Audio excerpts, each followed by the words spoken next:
gets dark.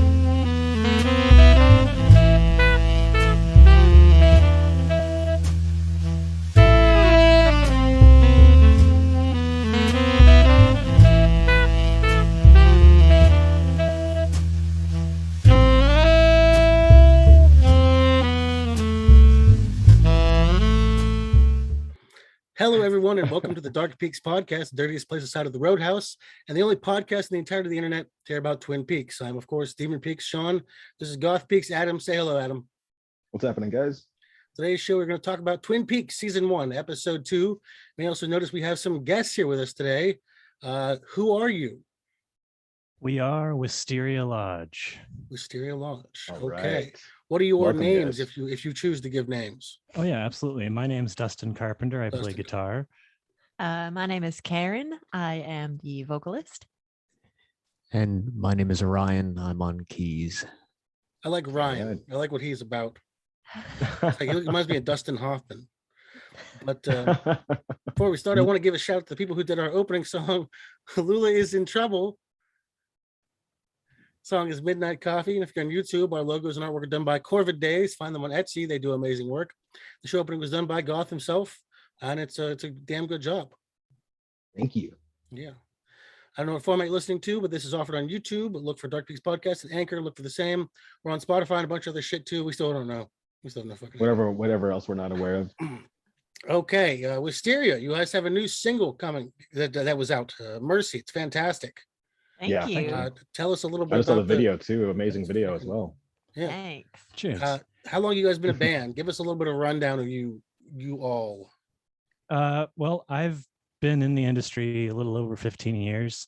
When the pandemic hit, I had to kind of figure out where I was going to stop touring for a little while, and I landed in St. Helens, of all places, and that happens to be the location of Halloween Town.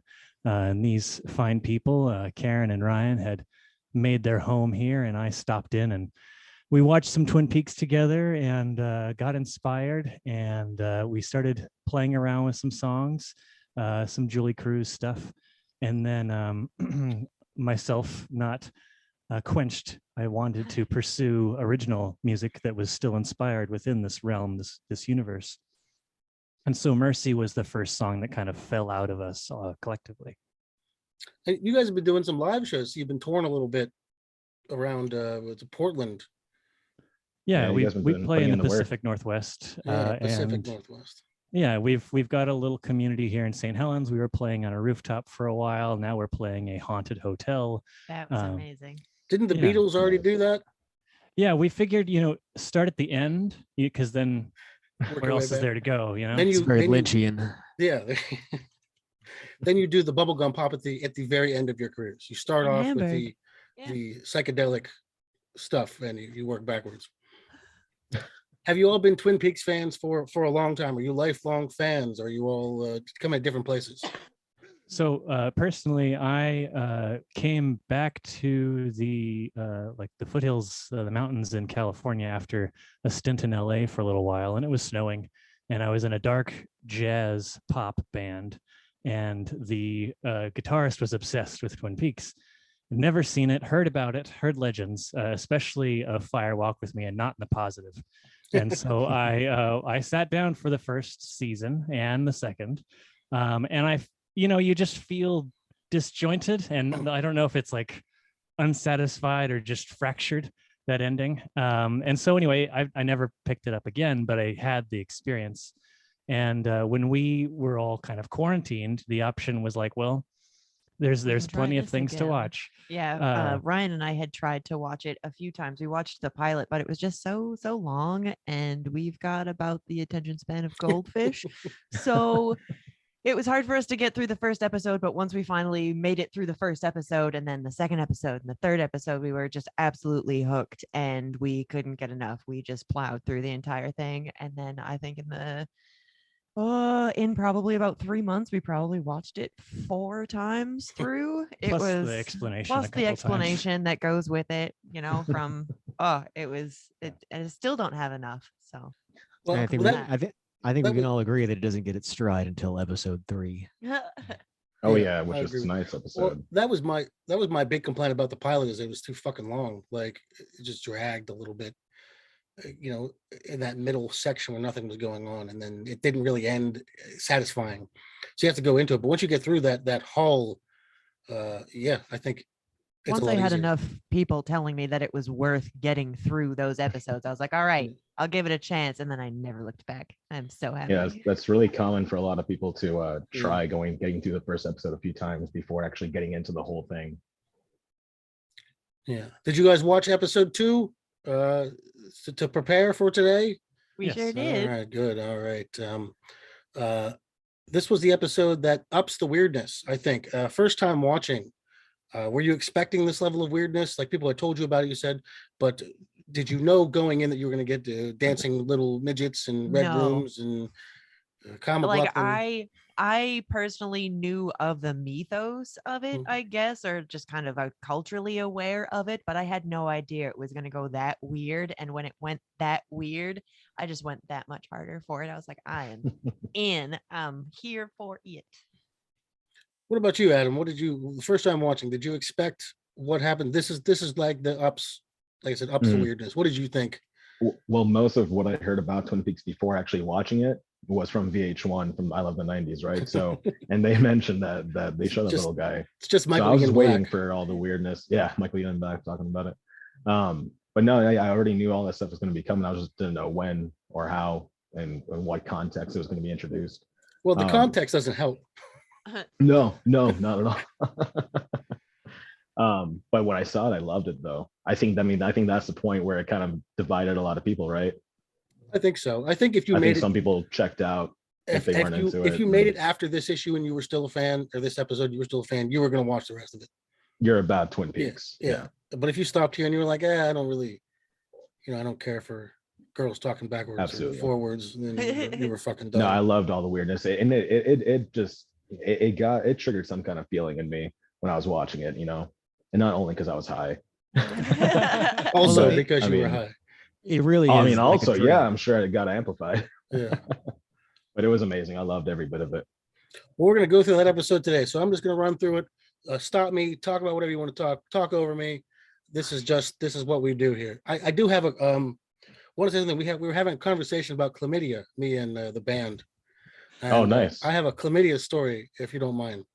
I was So going to I ask, got- did you get that cleared up? Well, so Like, I have you got called your doctor? very easy. to- Yeah, cleared up these I days. got chlamydia probably about 10, 15 years ago from when I from a homeless girl, and I'm allergic to amoxicillin. Okay, and Hey, me I'm- too. Yeah, so the treatment for chlamydia is amoxicillin, and I didn't know that I was allergic to it. So I broke out in a rash, and my dick still hurt. So I had to take penicillin. Oh, man. That's it. That's the whole story. But, Cool story, bro. Tell it again. um, I think we can just skip the podcast review and just go more into that story for time. More detail. the discharge was quite. Pain level Mm. 1 to 10. It was only about a 6 if I had to gauge it, but that's just me. Your All top right, five. Twin Peaks, season 1, episode 2. We start off with lunch with the horns. Stiff, stilted. I do like Johnny's hat, his Indian hat. These people are Yeah. miserable. The old money doesn't buy happiness thing. Well, around Johnny- the dinner table, the conversation wasn't exactly live. Yeah, I wouldn't say Right. it was happening at all. You got almost a full minute of silence there before Jerry comes in. And I like how everybody's eating. Ben is eating really aggressively, has his wine and he's chewing, and Cynthia's picking, and Johnny's twitching. I like his little twitches. Gives it a sense of, hey, something's fucking wrong with this guy. Then we get Jerry Horn with a bunch of baguettes with brie and butter, which Have you guys ever had that? they're delicious. They No, are but I absolutely want to delicious. try that. I've never had them from Paris, but they just go. I can't imagine they're that much better after he's flown with them. Like maybe in Mhm. Paris. Depends on how fast you got there. Yeah, I mean, Private jet. I mean, Even pretty then, quick. you're still flying from Paris. I mean, it's still amount of hours. It's sitting somewhere in a cargo hold, or it's fucking, I don't know. Does altitude what's- do anything to bread? I don't know. Does the time Like, it crosses time zones? Does the bread change at all? Who knows? Only when you're It might. making it. So I guess what the question for me is like, is it this form of almost brotherly love? Because food is love, maybe potentially in the show. And is this food that is coerced or taken? How do you say? Conquested to a brother, and savored over and remembering a previous conquest of women. And there's a scene where Jerry smells it, and he's like, "Yeah." that's the first thing he does. He just It's smells no, the no. whole like- thing. When they're talking about the women, he's like, "It reminds me of Jerry down by the river," and Jerry then smells it. And he goes, "Oh yeah." What do you think those broads smell like? They smell like brie and butter. Yeast. I mean, that's either a horrible yeast infection or I don't know what the fuck.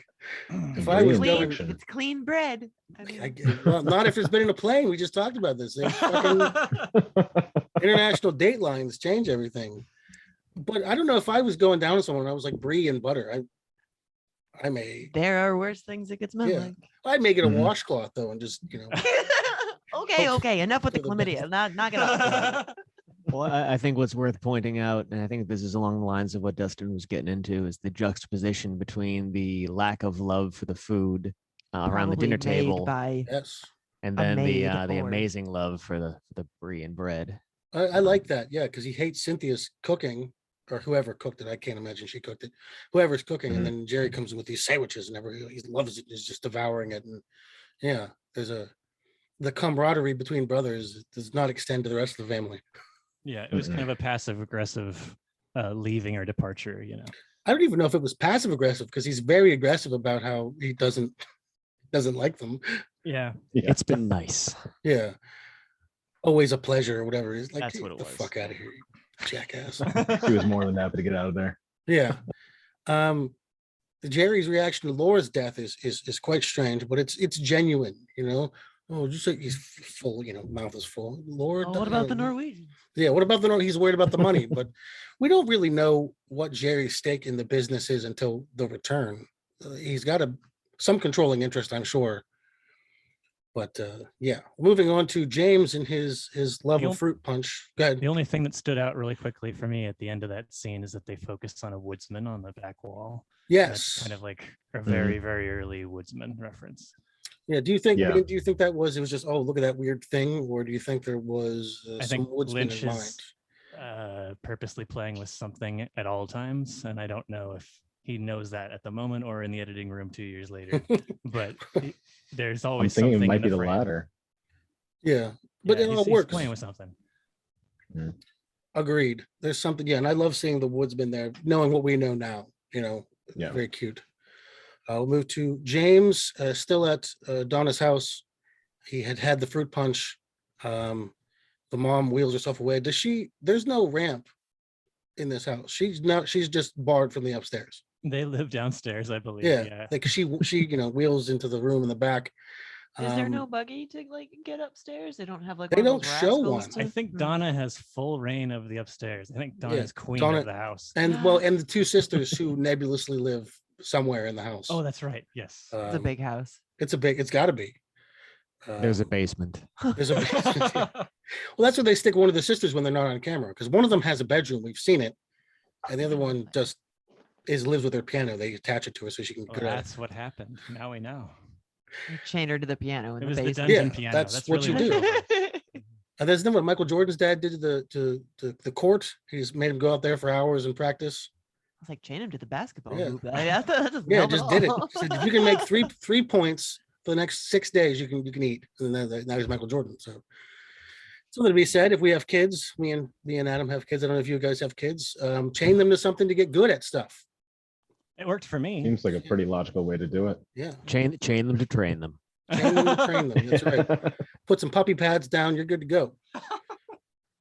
I want to hear "chain them to train them" in a lyric where one of your songs. Yes, that's got to be a new.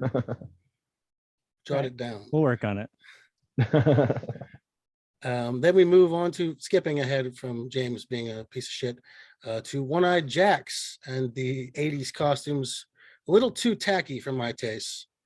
I mean, that's like, that was Playboy chic at the time. That was Yeah. exact. Like if you're trying to make a reference to that exact period in time being a snapshot, like it's like referencing Baywatch or whatever. I was like- just about to say, yeah, Pam Anderson or like just Mhm. See, what I like that level of tacky. Like I like Oh, married, well- married with children tacky. well, we all have our own tastes.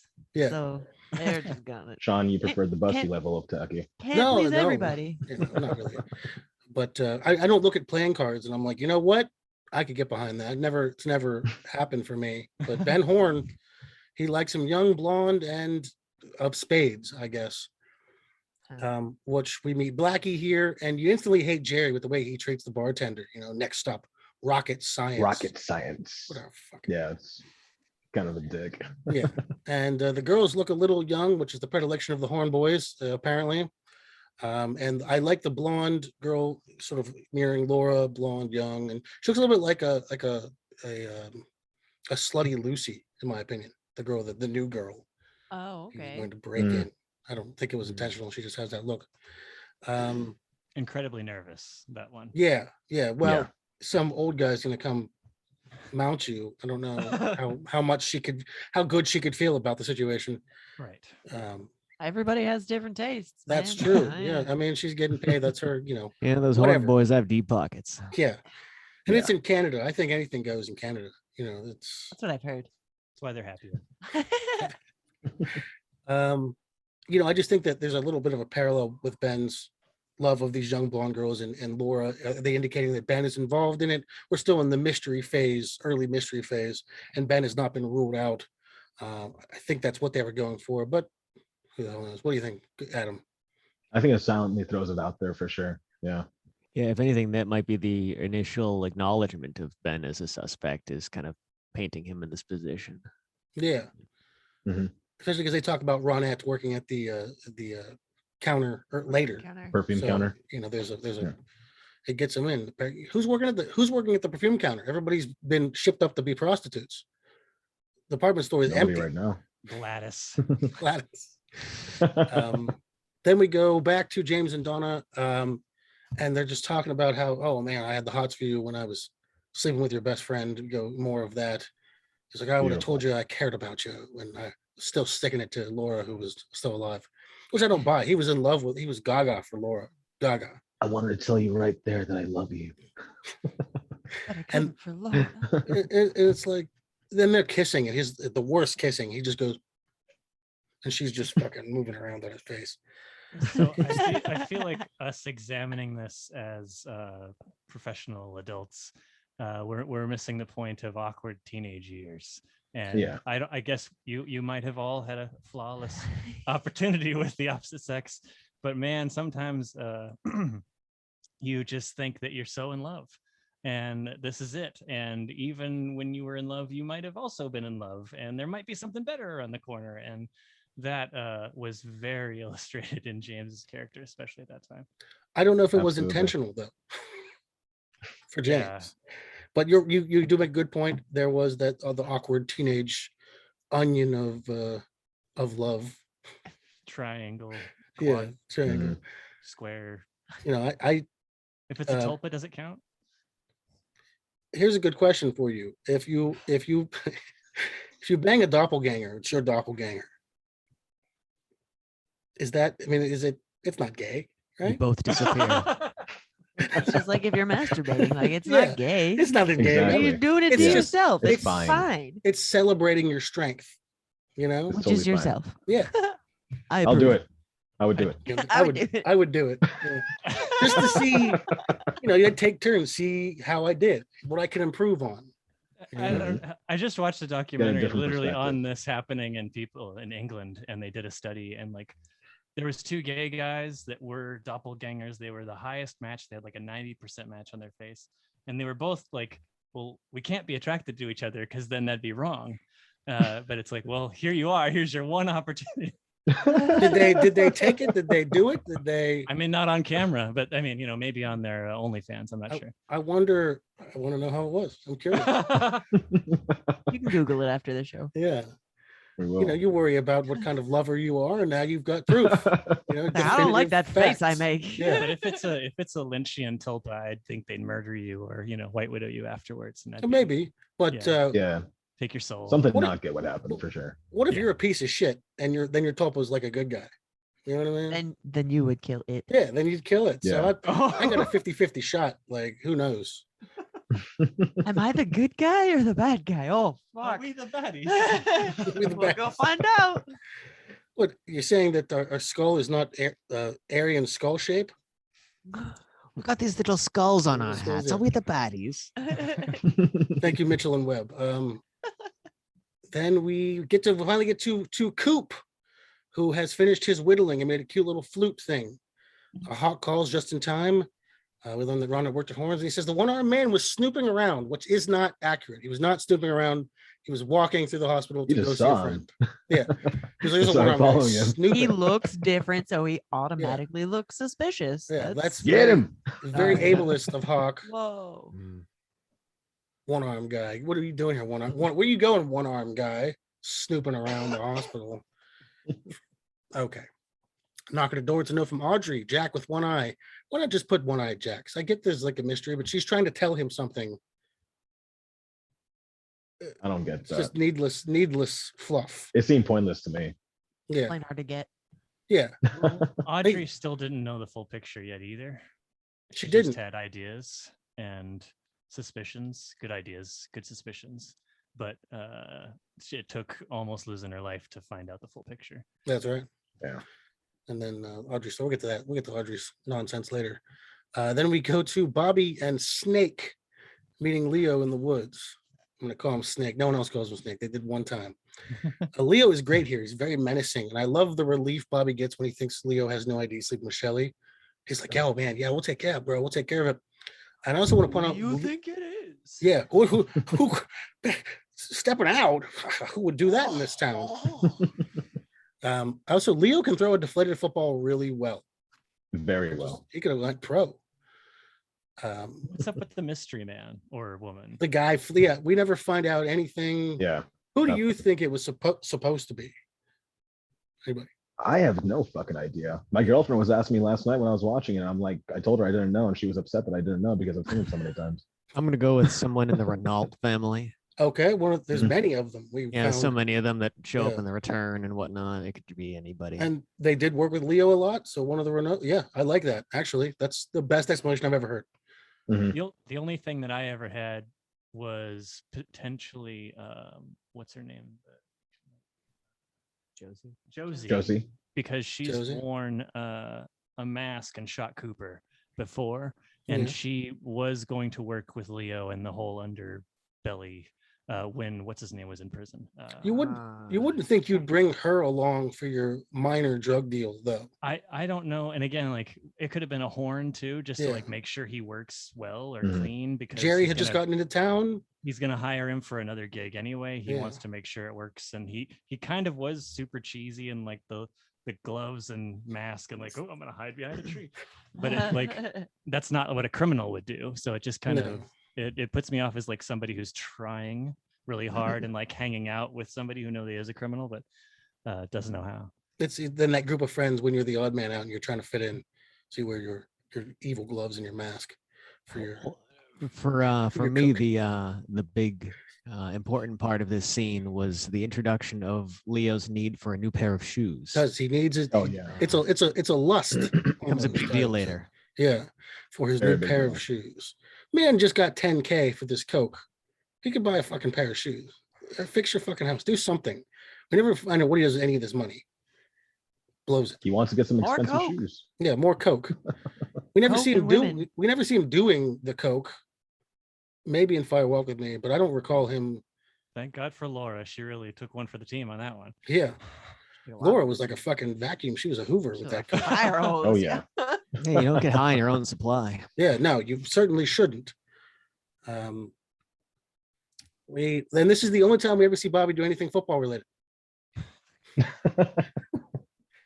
Right? Good then point. we go All to- American. Yeah, he's like on the football team. He wears the Letterman's jacket. We never see him fucking do anything He football fucks related. an ex-cheerleader. He I'm fucks an pretty ex sure. cheerleader. Yeah, Yeah. let's. Mhm. I don't know if It's that's pretty football like. Yeah. pre-football. We then go to Ed's home to wash off. Oh, boy. Nadine looking fit. Nadine looking good here. I gotta say. She was an aerobics instructor. Yeah, it shows. Like, it shows. yeah, girl. She's yeah. Then we have the drape runner nonsense, and we see her super strength here for the first time, which I wish they would have explored that without the pederasty in the second season. But that's neither here nor there. What do you guys think of the ongoing drape runner need in this episode? Anybody? First, I got to mention that one of my all-time favorite parts is when Edge says, "Oh my God," after Oh my God. after she just screams his name. I think personally for me, the drape runner for me, I know it wasn't ever really discussed in some of these explanations, but especially when it came to the return and the modern age, it felt like this is the cell phone, like sliding on and off, and this is the opportunity for them to open the view to us, right? And she's finally figured out how to make that bridge between worlds silent, because there's no way that something from electricity can come to the other side very quietly, Yeah. much less fucking love this. watch, because we're our own show on this side when we're not And sitting if you can on do this- it on the quietly, sofa. the other side will never know that you're watching. And it'd be a black mirror. And so when that, in the return, when it's coming back and forth and all you see is this fake golden transcendence, this shovel, and that's the only thing visible that's going on and off. It's like It just turning it on. it's like a screensaver on a phone. It's like, I feel like they're trying to say we're almost there. We're breaking the bridge. We're coming through. And that's just my personal experience with the silent drape runner. I like that. Yeah, that's a good I explanation. like that a lot. Yeah. Yeah. I think it may just be a drape runner, but I like that. I mean, Nadine is always looking for a reason to yell at Ed. So I mean, that's Well, he another also thing, says too. she's trying to make her millions. She's already spending them. But I love the idea of it fits together with the first time we hear the Fire Walk with Me poem is here. Chance out between two worlds, they're through the Mhm. looking glass sort of thing here. Yeah, that's pretty good. Yeah. It's hard not to come up with those kinds of explanations for things in the original seasons after you see the return. You can come up with some pretty woo-woo excuses Well, for a lot of things. Not us. They can. Well, no, I probably You do, can but then I listen forget to about our them. woo-woo explanations. My I big like one, woo explanations. after watching, I think with the second or third watch through, my big one is I think that Sarah is actually the big bad evil guy, and that she's running the show, and that because Leland messed up, she's messed up, and the loop is broken, and she's having a real hard time. And this episode is when that shout, that scream of Laura's name happens as well. That happens at Laura. the- Yeah. Well, and we also see her with the first time we see her with Laura's broken picture, which she'll break again later. Oh yeah. That picture I cyclical. feel like it breaks Mhm. pretty often. Yeah, it's a very. I don't know why they keep putting glass in front of it. Put some fucking plastic or something. Tack it on a wall. I'm a fan of that theory though, of Sarah Yeah. being the big baddie. Well, I think It grows on you. getting into Sarah, I think there's a disconnect between Sarah and the thing in her. I don't Mhm. think she knows her motivations I would Well, agree. necessarily. It's like, okay, if Leland is host to Bob, Mhm. then Sarah is host to whatever this energy is, and that is that energy something we encounter? Is that the thing that finally speaks in the final episode of the second season? Is it anybody that we ever saw in any of the lodges, or is it an entity we'll never encounter because it's something greater than we could perceive? I don't know.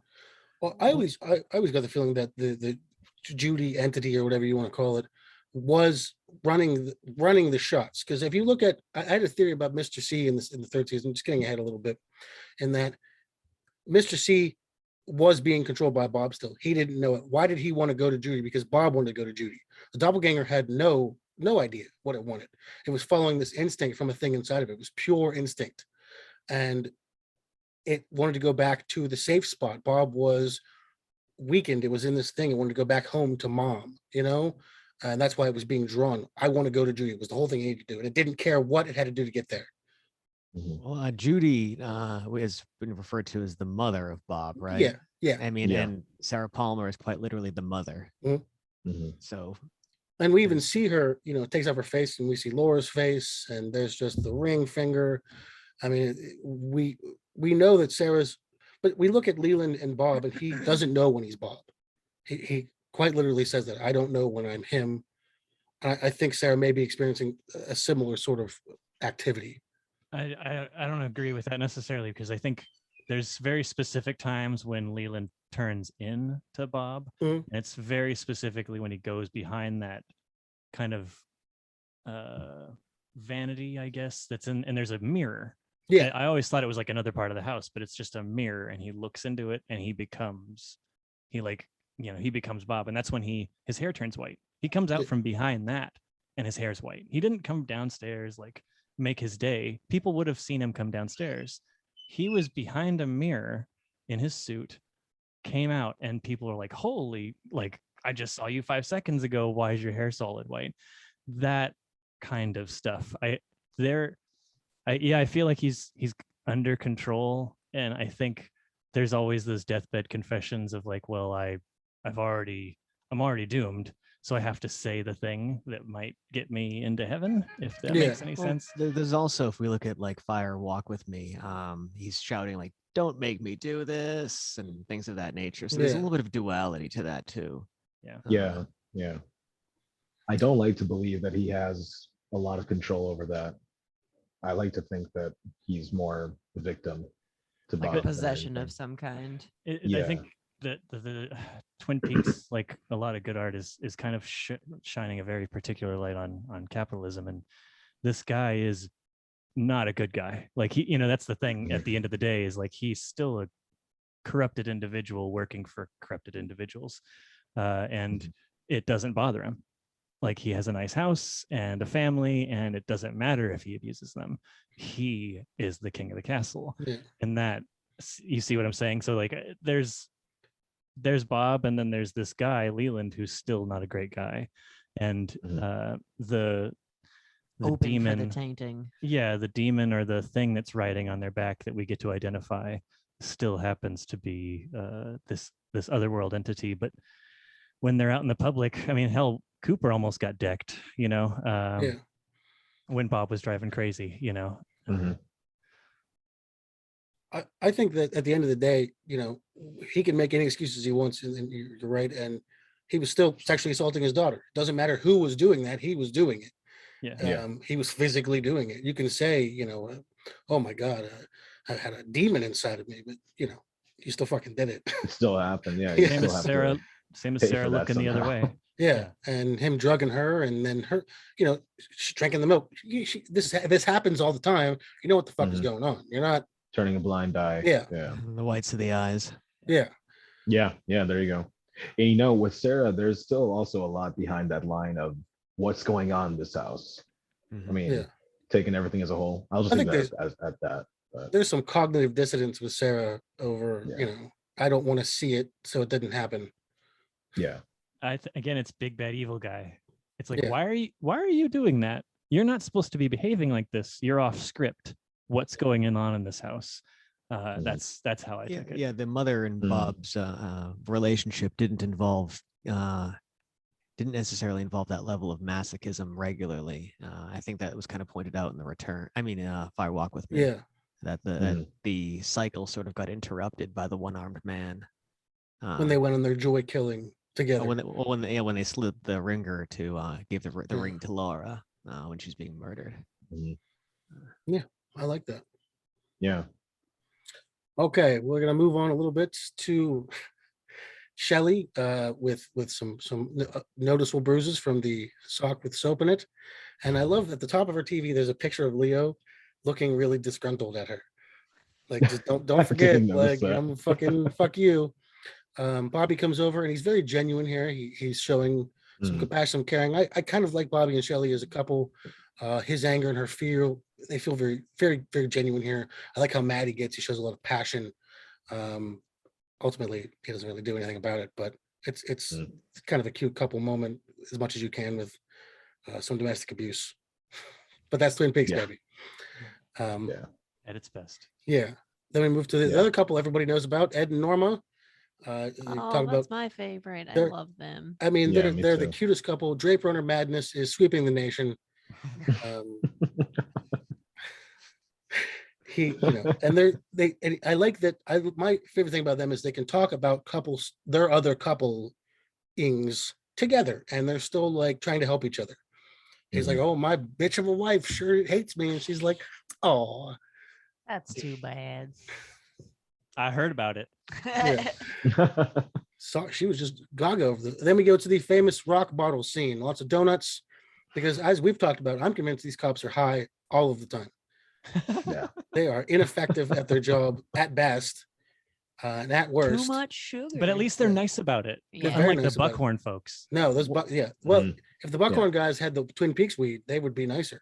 Well, that's Exactly. one thing Yeah. the return really got right was showing the upgrades to the police department that have Yeah. been made and how there's actually a proper dispatch and 911 People- center. And a Yeah. Chad, they had Yeah. every police station needs Oh, to you have need to have a Chad. Fuck Chad, that guy. course. Fuck that guy so hard. Chad was every cop in America circa 2020. Yeah. You tell me you Yeah. guys aren't in the cult of Chad at all? I love the That's cult. another page. I don't know. If I you guys love the know that cult of page. Chad. That guy's great. He puts prolific Chad on name there. choice. Yeah. I think they might have a Chad tattoo. I'm sorry. I'm not lying. I think they might have a Chad tattoo. A Chad too. Chad too. Chad too. My favorite thing starting out with that is that he flips over the chalkboard and there's a map of Tibet on it, and like no one saw him prepare this because they were all surprised. Map of Tibet. And they lean in with Like, interest yes. and respect. What do we know about Tibet, everyone? They don't, yeah. We get a list of people that he talks about this deductive technique that he woke up and used that we never see again. He never really does a lot of detective work after this, especially in the Because second it season. works. Yeah. Well, they got what? They got a couple of names. They got Jacoby and Leo. Leo. I could have fucking told you that if I was in this Mhm. town. Who are you looking at? Look at the guy who definitely molested her while he was a doctor, and look at the guy that definitely sold her coke. I think Just those two guys. You should be Yeah, good. you don't need a not worry about deductive anybody else in technique. that fucking list. I believe Leo had no real known connection to Yeah. Laura at the time. This town's not Mhm. that big. He's the shiftiest dude. You go talk to that guy first. That's only natural. There's like to do that. 52,000 people in that town, It's, and so there we- has been for like Hey, 30 hey, years. we it's the talked same about that. population. That's we dismissed the 50,000 yeah. quite Straight readily. Bullshit. Yeah, Maybe go with the- 5,200. I'll do that. We did the 51 because it makes more sense. We've all been to small towns. That's what they originally intended, wasn't Yeah, it? Like 52, 59. because there's no way this fucking town is 50. Four figures. Four numbers. There's three there's no- cops, one There's place. no to eat. highway. Yeah. But we have some other names on here with James Hurley, Josie Packard, Dr. Jacoby, Johnny Horn, Norma Jennings, Shelley, Jack with one eye, and Leo Johnson. Do you really think any of those people were intended to be red herrings, or they were just names with J we happen to have? Like Johnny Horn definitely didn't. But the reveal I would have think been he nice that fucking Johnny did. Horn did it. I think That he would have fucking been a did it, man. twist. Oh, come on. Takes off the Indian headdress. He's totally fine. Ah! Yeah. In a rage, he killed There's Laura. a movie that ends like that. I feel Fucking like fooled you all. Wasn't it? Yeah. Was it that one with that M. Night Shyamalan did with the guy who was Professor X and he's a was that multiple personalities? I don't know what the fuck was wrong with him. I didn't see it. Oh, you're talking about Split. Split, yes. Yeah. That could have been Heard about been that one. the Johnny Horn character. He's the guy hiding in the woods with Leo. Okay. He's okay. he's, you know, dang, there he's you go. everybody. He's all Yeah. of But them. he threw it way off. So I think maybe that was just a signal that it works. maybe. I think the one that indicated it was who does he when he says Shelley, Shelley? it hits yeah, Andy. yeah. And that's like, well, we know she didn't. And they say Shelley was her friend. I don't think so. I don't Well, think by so. that. Mm. Just knew her from the diner, No. right? Well, That and would be it. also she made fun of From Meals Leland on at the Wheels. funeral later, and she was sleeping with Bobby, and they interact like one time in Fire Walk with Me, and it's like, I'm doing Meals on Wheels. No, I'm Yeah, I not. can't say that Shelly, if she was sleeping with Bobby, who was supposed to be Laura's boyfriend too, is Yeah. going to be, I don't know, friends with Laura. Because they mentioned friend with Yeah, Laura. it I'm like, I doesn't- don't fucking no, thank you. Yeah. But of course, that's what Small they town. think. Schoolmates, Yeah, like she wasn't in school. She dropped out. former schoolmates. Former schoolmates. I hope whenever I die and am murdered and looking for someone, they don't refer to every fucking person I went to school with as my friend. It's like, please don't. I fucking hated Yeah, everybody. They're all awful to me. Could you imagine? They were friends. Well, they went to school. Fuck. Okay.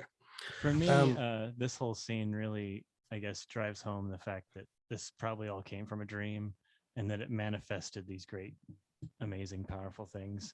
And that I would not doubt Mr. Lynch himself, probably akin to pulling names out of a hat, started throwing rocks at stumps. And If I can get close enough to it, maybe that's him. I believe the stump. His name is Mark Frost. Ow.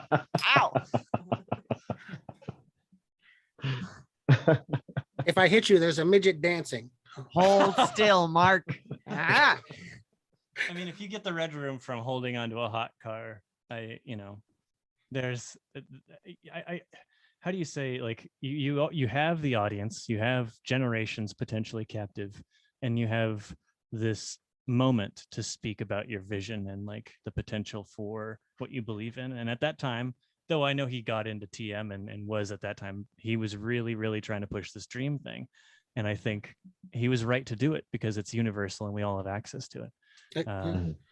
Yeah. The concept of the bulk and the idea space and the idea of lists and et cetera, and that's a universal thing. Everybody has dreams. We've all dreamed about a spider with our dad's face trying to steal our penis, and et cetera, but So that's what happened to it. we've all got these connections, and you can have the same dream as somebody, or you can have a dream that, oh my God, I met you in a dream, and you're right. It's a universal Cooper, the connection with the town, the connection with this thing, the connection with Tibet.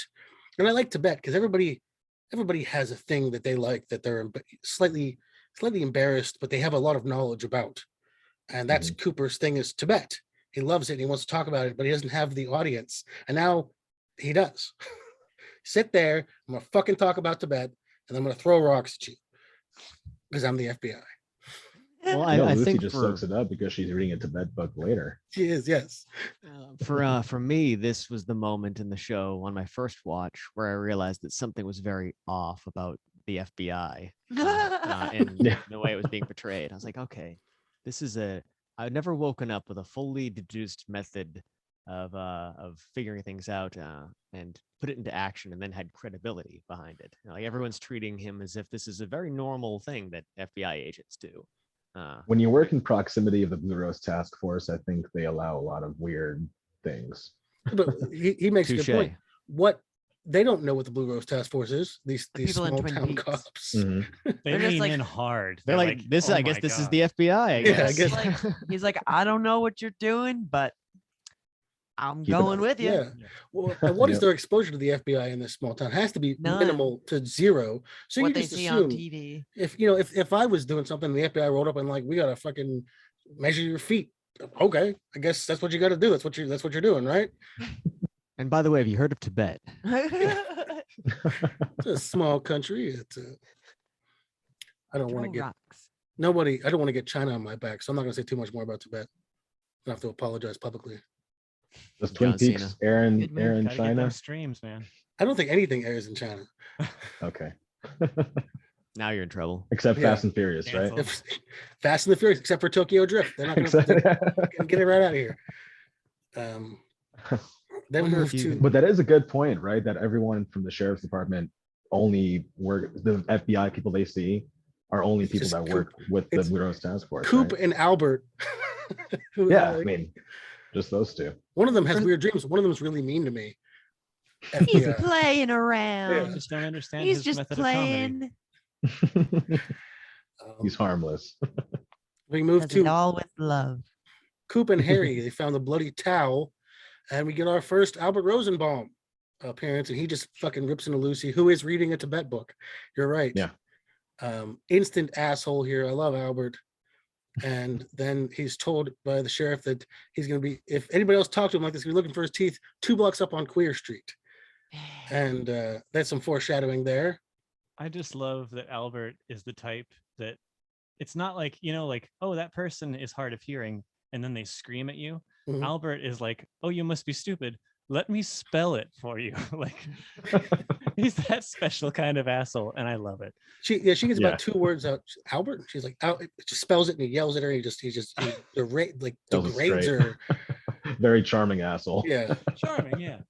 Yeah. It's the word. Because this is the type of guy who has to write out paperwork, and paperwork, writing it out, it's a pain in the Takes ass. time. He Mhm. hates doing it, and he kind of is projecting that onto this poor woman who also has to do paperwork, sadly. Yeah. Well, He also, he big cityed her for sure. he big city, he big leagued her. That's right. Yeah. And he works with Gordon so frequently that I wonder how much of that is just tension headache. Oh god, Having to yeah. listen to this fucking He doesn't asshole want to deal yell with at me all anybody day. else Yeah. where they can't hear what he's saying. You fucking heard me. Yeah, he yells at him all day long. Could you imagine? Like he's just got to be done with talking to people after 8 hours Are of that sick. asshole day. Yeah. We Have you hung out with musicians? it's the same kind of thing because I've been in 100 terrible bands, and there's always the guy that wants to play as close to the speaker as possible, and no one can fucking hear a goddamn thing, and you get tinnitus, and then I can barely hear, so I get it. Nidus Club, baby. Are you all deaf as well? What? Huh? Yeah, I have tinnitus, and I do everything I can to protect myself now. Way after What do the you do fact, to of do course. It's about 20 years too late. When we Earplugs. know that we're playing a louder volume, we'll do in-ear monitors. If I'm going to a gig that I'm not playing, I will wear hearing protection. And then Hearing when we're in the protection. studio, we'll wear Just- stuff. Earplugs. Yeah. Earplugs. Yeah, or Yeah. you get I mean, the, you the can get special like kind. you can get just like They're called Heroes. yeah, and you they can have get crappy ones, or you can get like the real nice, like reusable ones Yeah. that like Mhm. basically they're kind of a multi-ridge, and they come in a little case, and they go in your ear. There's a little piece of plastic sticking out so you can pull them in and out easily. They Nice. basically make it sound like you're listening to it on a CD or like the studio version when you're live. So any incredibly shrill highs or lows that would probably blow out an eardrum or whatever are tamed, and you're still able to hear the music and enjoy it and feel it in the chest That's pretty and cool. the balls. Yeah. Nice. we're not we're not sponsored by them, but No. if Heroes, if you want to, We're here. we'd take it. Heroes, if you're listening, sponsor the Dark We'll Peaks sponsor you. podcast. Don't worry about the people that are below me. Eh, fuck you. Spoken like a true executive. Well, when I need hearing aids, I just contact Diane and tell her I need the new pillows with the hearing things on them. And I'm good. See? Yeah. Yeah. There you go. When I you got a play lady for call that. in. Yeah. I always had a segue question. back into Twin Peaks. So he records these things. Is he shipping them off to Diane? He's like FedExing them off to Diane for her He to must be. transcript them. He has to be because he gets the stuff. Well, Yeah, because I then think but that- she has to be typing it out or something. Good. well, there's a real question in the earlier seasons on whether or not Diane is a real person, Yeah. or if it's just him talking to himself via a tape recorder. And we Maybe find out for, like, later, verbal like notes. Yeah. what the idea of Diane turns into a person in the return, Mhm. who later is explained to not be Diane. So Yeah. there's Yeah, that. I'm of the belief that she isn't real, and that this is Cooper's coping mechanism as well as Zen meditation. Like, you're dealing with some seriously fucked up shit, and you're gonna get quirky. You're gonna get weird because the stuff is weird. And I think like, and this also happens with Fox Mulder / Denise. Denise. Yeah, Dennis Denise. I think Cooper does drag as Diane in a way in his mind. Explains in all a the way wigs. The duality. in a way to yeah. pass off the I need to make a note. Instead, I can't do it. I'm driving. Yeah. I'm just going to Pass it off imagine to my a assistant. kind of a beautiful woman, Diane. She probably has black hair and she does my work for me. And when he's talking in Fire Walk with Me, we never get the confirmation. It's kind of teased, but I just get this feeling like that's an empty building except for the puppet at the bottom of the stairs. So you're saying we missed out on a Bosom Buddies remake with David Duchovny and Kyle MacLachlan? Damn. Absolutely. Because I would watch. I mean, you watch just that. put it out into the I mean, it's universe, so there you now. never It's know. It happening could still now, yeah. happen. Yeah. David Lynch, if you're Wisteria. listening, if you're listening, Unrecorded Night is now Bosom Buddies. All right. I'd I'm watch here that. for it, man. Yeah, I'd watch that. Because David Duchovny he's not a bad looking lady. No. No? I think we discussed at one point that all the X-Files did was turn that character into two people. Yeah, really, Yeah. you're right. Yeah, the skeptic and the pornography addict. And one of them's a redhead. Yeah. Because that was Mulder's defining trait was not aliens. It was that his lust for pornography everywhere he goes. Yep. We then move on to Ed going home, tiptoeing home, which with Adam mentioned the fear that he had, which we've all been in, a shitty time and a bad relationship, or just we know someone was in a bad mood. But God, the eggshells this man must walk on Everywhere. are Eggshells unparalleled. everywhere. No, the they're house. cotton balls. What are you talking Yeah. about, eggshells? The cotton balls, yeah. And the look on her face when she's doing the drape running is my fucking favorite thing. We're gonna be so. Yeah. And just his expressions in this whole thing I could watch him just emote at her Yeah. for hours. I feel like we did run over Audrey's dance though. Oh, That didn't happen yet. Oh, okay. My notes are backwards then. That's Wait a very second. good Or shit. did I miss? You know what? I No, think I have it. I'm after the counting rock on throwing Sean fucking test. up. Noting. Oh, you know what? I backwards. did. I missed it. I even have it right here. Audrey in her famous horny dance. Yes. Horny dance. It was a worked up dance, and she was definitely stewing in some juices with the hot Cooper loves his coffee black. I mean, Cooper, how can you not though? She's right? wearing wool. It gets a little. It's chafes the nipples a little bit. Thinking about Cooper in church, it's just dirty on dirty, and she's got to go out there and show it off. Well, And- she almost looks high in her performance, like the way she's sort of in a dreamlike state, kind of drifting off. And it's really one of those clues from this episode that something is just weird about this world. Yeah. Mhm. Well, who goes to a fucking diner and dances? I have to be high. I think I've done it while high. Like So she's not obviously high on any particular thing. It's just this sort of disconnect. He's in a state. Yeah. There's LSD in the coffee in this town. I mean, damn maybe. fine. It is damn fine. It's a classic, fantastic scene. That I mean, I love Donna's reaction to the whole thing. What the fuck are you doing? Why are you dancing? It confirms how fucking awkward it is, right? Yeah. It's showing her reaction and showing Parents are her looking. family. They're The like, yeah. people. looking behind her. trying to eat my eggs here. Fucking bitch is dancing. I've Yes. lost my appetite. I mean, Yeah. Bobby plays a song in the jukebox as well, but it's Very it's a loud more, as well. It's a more raucous and aggressive tune, and this, again, if we talk about Badalamenti and what he wrote, if you listen to this, we were just talking about it with headphones on. Oh my God, the panning, the dynamic disjointedness is that you more- feel when you listen to that with true stereo headphones on. It almost makes you feel sick. You get kind of woozy, I guess you did that on purpose. Not only is it dreamlike, but it's just very disjointing. Sort of I've been indicating. missing out on yeah. that feeling of panning back and forth recently because I've only been listening to music with one headphone these days. Oh, What are yeah. you, And a that's usually in monster? my office. Oh, you got to be able to hear everybody else. You got to get those Yeah, headphones that have the exactly. microphones in them so that people don't know you're hearing them talk shit. Yeah. Yeah. That's a good call, actually. I should invest in those. We're getting all kinds of tips for ear gear tonight. That's what I'm I here knew I for. was going to get something. That's why I asked about the stuff for the ears because I know mine are fucked. That's the only reason we invited you on, to get your your ear tips. Yeah, so it's working out great, guys. I'll send Thank you my very much. invoice at the end of the episode. Well, and then I can finally learn your names and stop calling you random celebrities that I think you guys look like in different pictures. Hey, I am not complaining about any of mine. Well, you've Those have gotten it all the been best one. fantastic. Fucking- Yeah, that's why I'm not complaining. Fucking Lyle Lovett over there wasn't too happy about it. Just as long as I'm not Rain Man Hoffman. No, I mean, where do you get your underwear from? Kmart. No, you're definitely a more rugged Hoffman. I can't think of a rugged Hoffman. I'll take The Graduate. Yeah, okay. You're maybe being sexually assaulted Hoffman. Yeah, there we go. Yeah, but he liked That's on brand. That's on brand. Nothing wrong with Lyle Lovett. He was married to somebody famous. Well, what was it? Pretty Woman? What the fuck is her name? Julia Roberts. Julia Roberts. Yeah. So good for you. I was like, I know a lot of pretty women. Like who? The movie, not the movie about the prostitute. It's Richard Gere, right?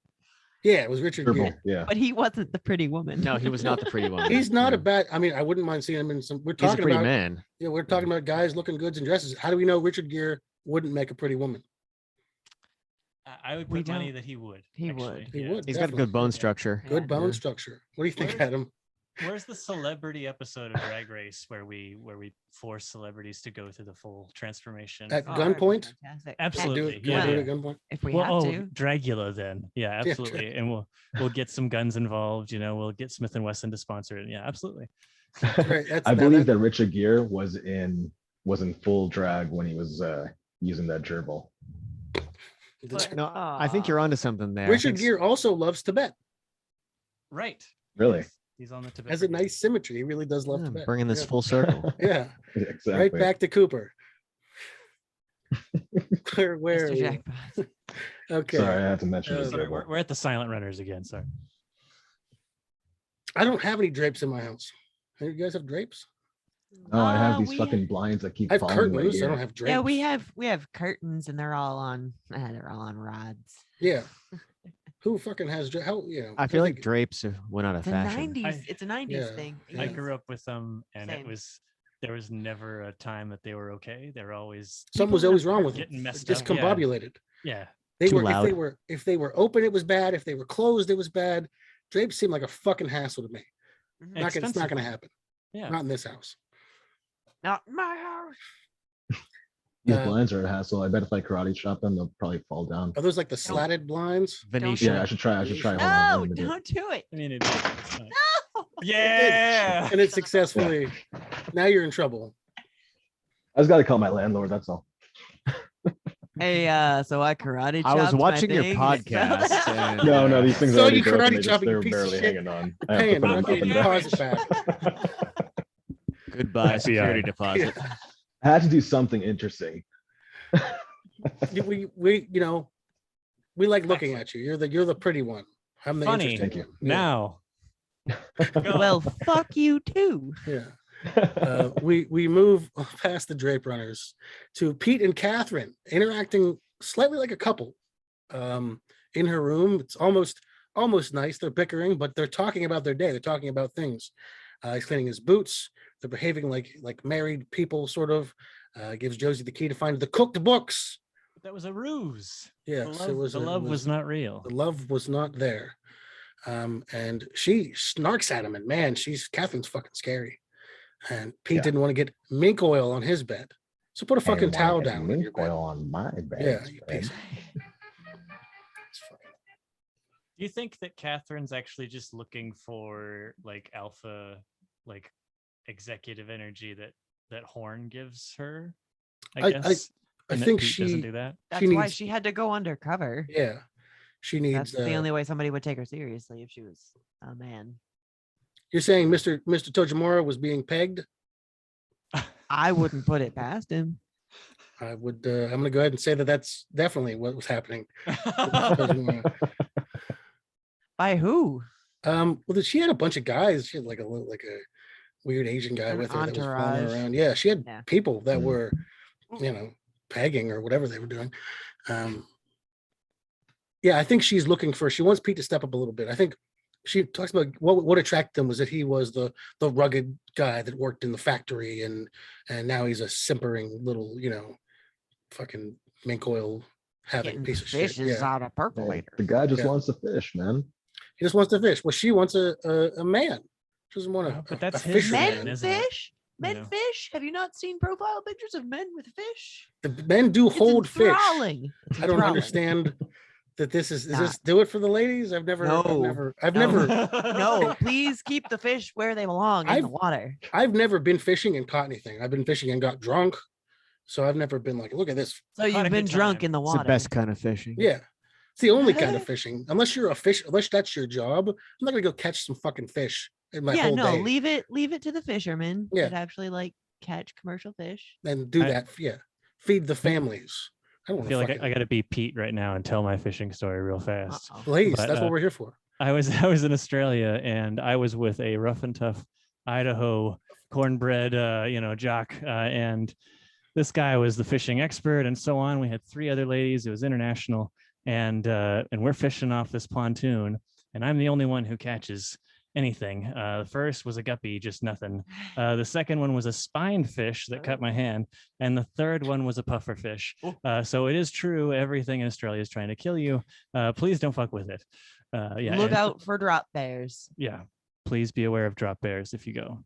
Drop bears. Drop bears. Yeah. They're like koala bears, but they drop on your head. They are enticed by brains. They, especially human Enticed ones. by brains. Oh yeah. They're Oh yeah. epidemic. absolutely rabid. Yeah. It's an They epidemic. have to Is watch this, Drop is this bears. legitimate? Drop bears? Fuck yes, Well, yes. you- I've never fucking heard you of can it. Google it. Jesus, Yeah, fucking this is nuts. the thing. They entice people over with their beaches and stuff, and they're like, "Hey, go into the jungle." They make Good you luck." think they're koalas. Some but Some they're of them not. are super cute, and like those are the real Shark. koalas. Venom. But then the drop bears just Yeah. Aren't koalas notoriously mean as well, or feisty? Yeah, yeah, If that's they why don't they get have any really high all eucalyptus, day. then yeah. Yeah. It's like the werewolf koala. I don't want to Yeah. go to. I don't want to fucking go to Australia. I've never wanted to go to Australia. I I don't have see any no point. intention of the going, especially air, right now. the animals, Yeah, there's everything's tra- trying to kill you. Fucking You gotta check trapdoor your shoes spiders every and day. shit. Yeah, exactly. awful. Yeah. Everything over there. Accents are terrible. Oh Yeah. no, the accents are No, great. the accents are fine. Shut up. It's lazy. Fuck you. English, I love it. Okay. Moving from that's a good story. You can eat puffer fish if you cook it right or kill yeah, it right. yeah. Right? But not fucking Did around you? with that. We sent it back. No, You no said way. just give it right back to the Yeah. to Give it back to the ocean. yeah, give it back to Mother Nature. Don't fuck with Mother Nature is what we learned because they're gonna drop bears on you. Return to Yeah. sender. But or hungry for brains. There's an untapped zombie movie right there. Drop bear goes on a guy's head, infects him, zombies spread from that. Okay, we've got to copyright that right now. Yeah. Poor man's copyright. I'm pretty sure Australia Independent Cinema already has that covered. But nobody watches Australian cinema. Well, hey, Wisteria is filming over there now, so we'll just see if that puts it on the map. Well, yeah, if Lord of the Rings did that was New Zealand. So New Zealand's Close great. enough. Fucking yeah. I mean, The Matrix was filmed in Australia, but nobody. It didn't look like that. no one was like, look at that. Australia, definitely. It's Wow. computer generated It's all the Australia. it's all the tubes. That's what gives it away. All right, moving to another person dancing, Leland dancing, listening to Pennsylvania 65000. Makes you think of Transylvania 65000 with Jeff Goldblum, Gina Davis, and Jeffrey Jones, who's a pedophile. He has to dance for Laura. We get the broken picture that we mentioned. And you feel for Leland. You don't know quite that he's the untamed monster that he will be unearthed to be. Is he doing it for us though? I think because he's definitely putting on a show, Yeah. and I agree. The drape. I think maybe Tom, what do you say about the drape? The drapes are now open, and we're seeing into the madness of a disgusting monster. Or that he knows the drapes are open and he has to put on the show. Yes, Yeah. because Bob, is that otherworldly tie. Bob may know that he's in a TV show, in the sort of a fourth wall kind of low-key thing. I like that. What do you guys make of his snapping before he put on the record? It was like the frantic snapping. What do you guys make of that? I don't know. It was kind of weird. Just anticipation. I think- Just the beat. Maybe. There's a lot of, but you know what? Cooper snaps later at the end. Cooper snaps yeah. on time, This sounds like the connection of electricity. Like he's trying to Yeah, trying there's to something make the that connection. Yeah. Yeah. yeah, I like that. Nice. We get Sarah being very, very abrasive. I don't know. My daughter died, and I had a mental breakdown, and my wife was like, "What's going on here?" I'd be kind of pissed off. I'll be frank with you. It's How many days Judy. later though? Yeah. I'm Hmm? like, how many days later? And have they this- not? Many. It can't be that many because the funeral's No, not till yeah. next episode. Okay, Mhm. right. So And she then- had to have just died Right. Yeah. 2 or 3 days ago. He's allowed. I mean, you're allowed to grieve. No, I Yeah, you understand. gotta let It's just people kind of an grieve the way they interesting, need to. interesting fact that we never see. We see Leland performing is how I've always Yes. seen this, and maybe that Sarah, Big Bad Evil Guy, is like, hey, get out there and do the jig because we need to be playing the part. Yeah, Like If that someone makes needs to be sad about it because I'm not. Yeah, I don't have know. the spoons for this dead girl. Right. Yeah. Then we get to our first red room, waiting room stuff. The alarm, we get Laura, and it's funny that Cooper in the 25-year-old makeup doesn't look as good as Kyle MacLachlan 25 years later. No. Yeah. They make him look terrible. Like, what did they think he was going to look like? It's all weird. Fire Walk With Me poem, of course, taken from the international version, him and Bob's death bag, etc. Let's Rock, Gum You Like, the hinting at the cousin looks like Laura, all that. I want to hear everybody's opinion on the first red room stuff. Can we talk about the amazing tie that's never seen again? Yes, that Yeah, absolutely. Yeah. I love that tie.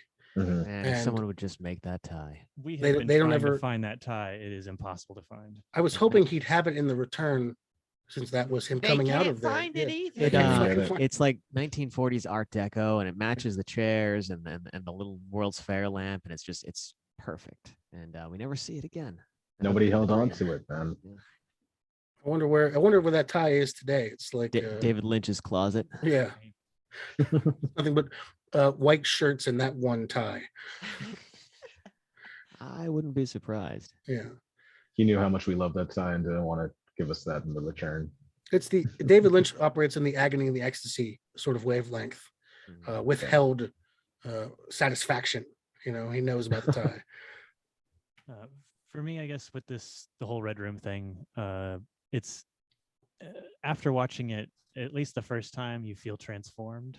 I guess in that transcendency way. I've just been through something. It did something to me. You either liked it or didn't, and you either are very interested in pursuing this mystery and applying it to your life or whatever, or you're appalled. And personally, it was a taste of something, and it was evidence of somebody doing something that was successful, but so art house, so visibly very extremely different and successful in the mainstream, that it's kind of I guess Drag Race today. It's this like, you can be yourself, here's the proof, look, I'm a freak and we did this thing, and the proof's in the pudding. We've got money and funding and we're on ABC. We're coming through the electricity. Look at this. That really kind of just it changed me when I saw that the first time, and I don't think I just like you, I never looked back after that. Mhm. I agree with that for sure. I think my first time seeing all those Black Lodge scenes, where all the Red Room scenes, it felt like something spiritual. Your first time seeing those, Well, it it almost absolutely reminds you felt of spiritual. it reminds you of something that maybe you've forgotten. Yeah, And like some it's kind just- of old dream or yeah, something. exactly. Archetypal almost. Yep. No, he nailed it. Yeah, absolutely. And what about you, Karen? Oh, I have nothing but really good things to say about it. Good It's, things. great things, awesome things that I will say right now. It was just the right amount of weird to be like, I need to know more about it. Not that I want to, I need to know more about this. And being kind of new to David Lynch in and of itself, Twin Peaks was the kind of one of the first things that I had seen by David Lynch, and then kind of went down that rabbit hole. Really got me ready to take that deep dive. So I was happy with it, and I was ready for more. Here's a question. Do you think you can hear the sweet jazz music in the room? Yes. Yeah. Yeah. Yeah, Well, I always just assume so. Well, they there's something that I think they mentioned at some point is where they are from. There's always music in the air. Yeah. Yeah. Birds sing a pretty song, and there's always music in there. We always see the birds fly behind the curtain, so we know it's. And we see Jimmy Scott later performing, so I don't know. They're getting regular live performances in this Yeah. fucking place. Is that Jimmy Scott or is his doppelganger? I think you still have to pay him either way for the royalties. Twice actually. Yeah, I'll take either once in the one. front and once in the Jimmy back end. Scott's Yeah. great. He has great management. Yeah. You guys should get booked there. We're trying. We're trying. And if one, That's what this is about. if Yeah, if yeah. one or all of you doesn't make it out, I can say that I knew who you were. We basically manifested via our energies this Wisteria Lodge. There was a lot of hype around this silent night, this Wisteria, this unknown that might never happen. We don't know, but that doesn't matter. We wanted to enter into this world, and we jumped into the rabbit hole, and out the other side, these entities, these doppelgangers, these tulpas came, and this energy, this sound, not 40s or 50s directly. It's still an amalgamation of three people that came out to be this juxtaposition, this kind of kaleidoscope that is still Lynchian and still has some semblance of a chevron and red curtain vibe. And we've kind of come out the other side with a full album, and we're working with a producer in England, Russell Marsden. Russell and, Brand. Different guy there, not yeah. Russell Brand, sorry. Slip of the tongue. Russell Marsden from Band of Skulls, and he has a nice. private studio called Snook Studio, and he's given our stuff the treatment, and we're also getting it mixed on a Neve console in view of the Alps with a very amazing Italian named Enrico Berto. And we are just, kind of floored with the response for the drop in the bucket that this was, not expecting anything. And the community has really embraced us, and we have manifested in the world of Lynch, whether it continues or whether we are inserted in people's minds to the Red Room or the Bang Bang Bar. This thing has made an imprint on our souls, and that soul imprint has been reflected via the sound. And we're kind of carrying that forward. To what degree in the second album, we don't know, but we're going to go ahead and kind of ride it out with this first one with this full influence of Twin Peaks. I think Wisteria Lodge has stepped out of the television, and we have crossed the veil, and we are season 4. You know, Yeah, season- there we go. Are That's you our guys new hashtag. are you guys disappointed that there may not be a Wisteria Lodge at all? No, Yeah, I let's think do it. this is all just like the Showtime thing. It's all just gonna It'll blow come over. out when it needs to come out, and a wizard is never on time nor late. He arrives precisely when he means to, and David Lynch is a fucking wizard, so he will arrive precisely when he means to. And in the meantime, there's Wisteria Lodge. And in the meantime, there's Is us. this- We are Exactly. season If you're 4. looking for your fix of Twin Peaks, listen to the Dark Peaks podcast, but also this band that's here. Yeah, we're playing New Year's right now in St. Helens at the Klondike Hotel, and that's going to be great. We've got some other gigs coming up. We do have the 24th confirmed, correct?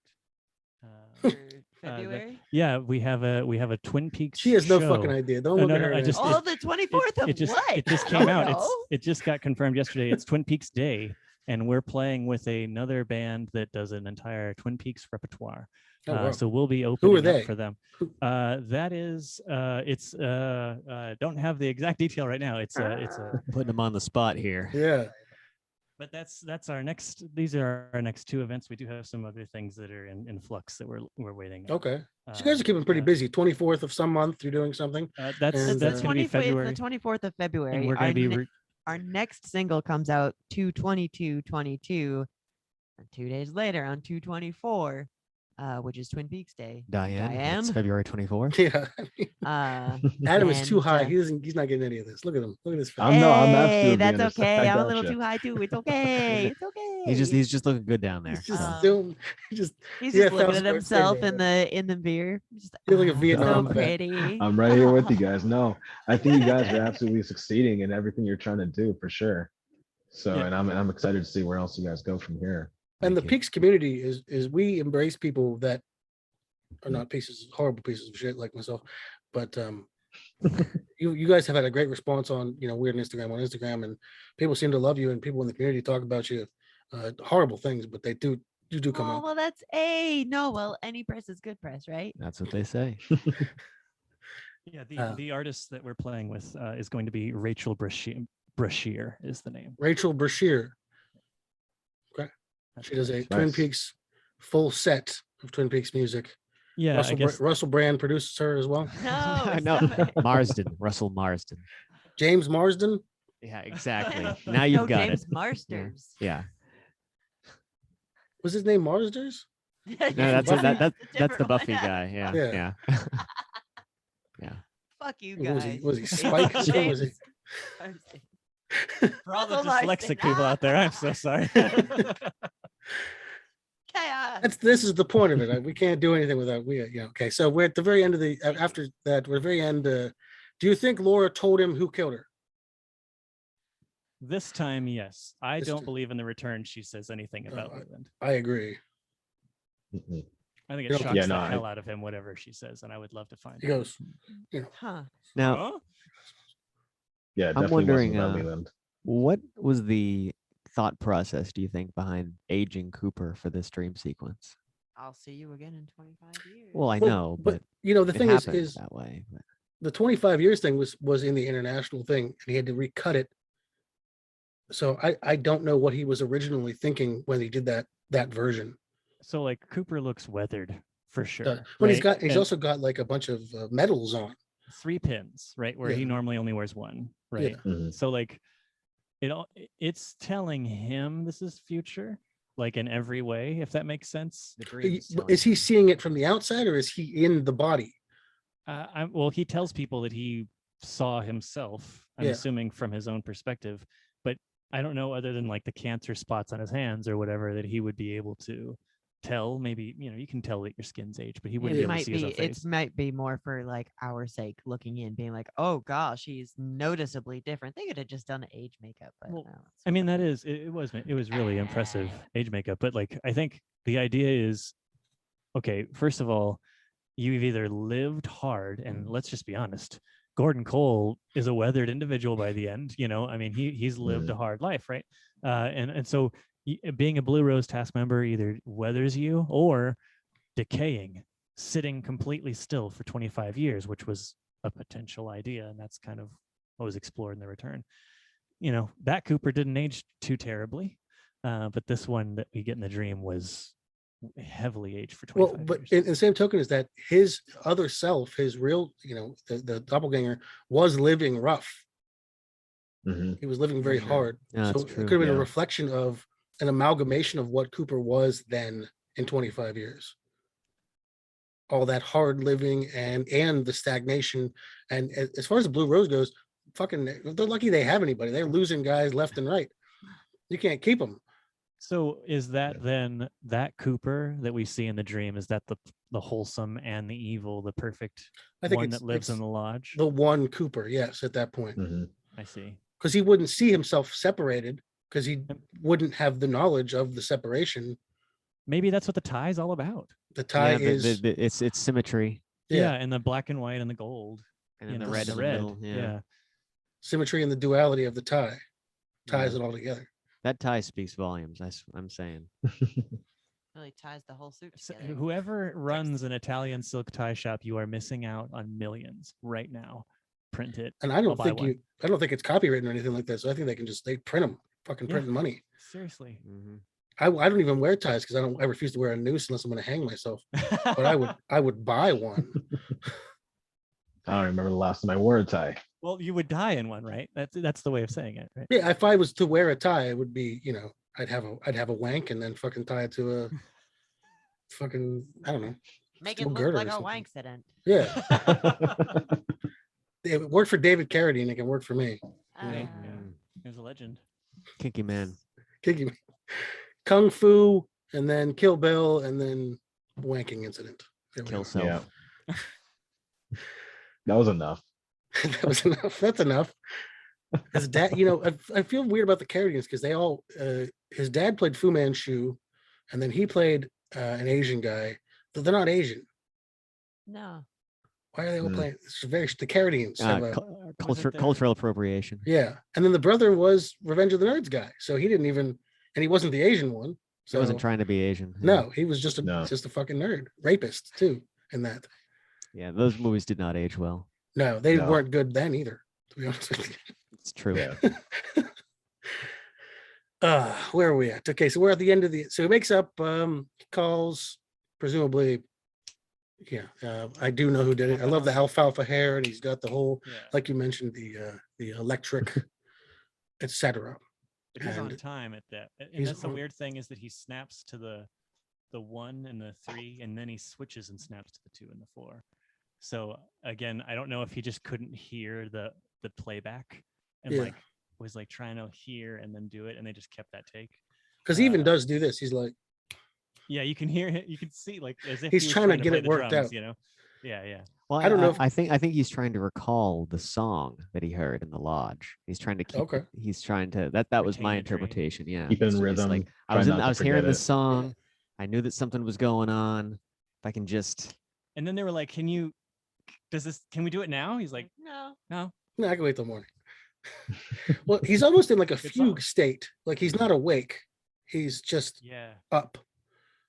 He's I gotta say something. I just know about this murder. Oh, I'm keeping, I hear the song, Mhm.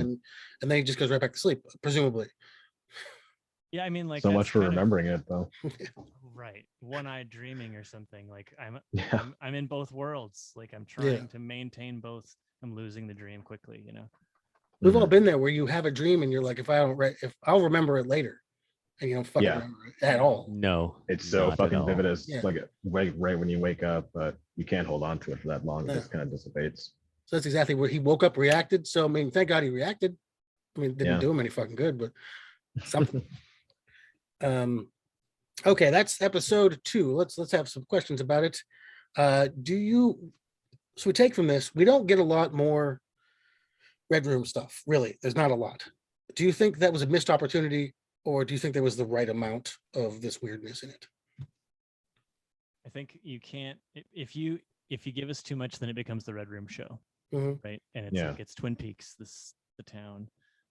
Then it becomes its entity on its own, and like people get way twisted up on the mysticism and the lodge entities and all that. It was probably best to do a sprinkle rather than just give us episode after episode, because then it would be like they'd be cutting it together now like a Seinfeld episode or something. Like, okay, this is Yeah. Lodge Peaks, or something. Like, I don't know. I don't know. I believe there is a I sign. agree with that. There's a sign peak. There's already a sign. Mhm. piece. Well, that's what I think that's what the return explored was just the some more surreal aspects of what Twin Peaks was, and the Mhm. veil of the room and the real world versus the television world, and the exploration of the place in between.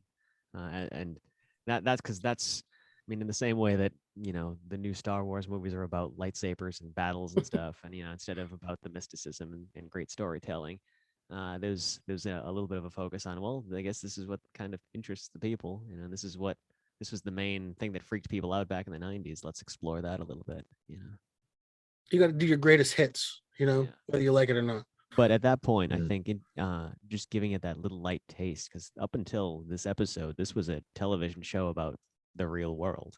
Mhm. And then you just introduce this very surreal element that just Abstract. throws people out. And you could have lost everybody if you made it the Red Room show. It's a 90s audience. They weren't really on They the wouldn't up know and what to up like make we of are that. today. Yeah, they were Yeah. hoping for more Urkels. They weren't looking for this.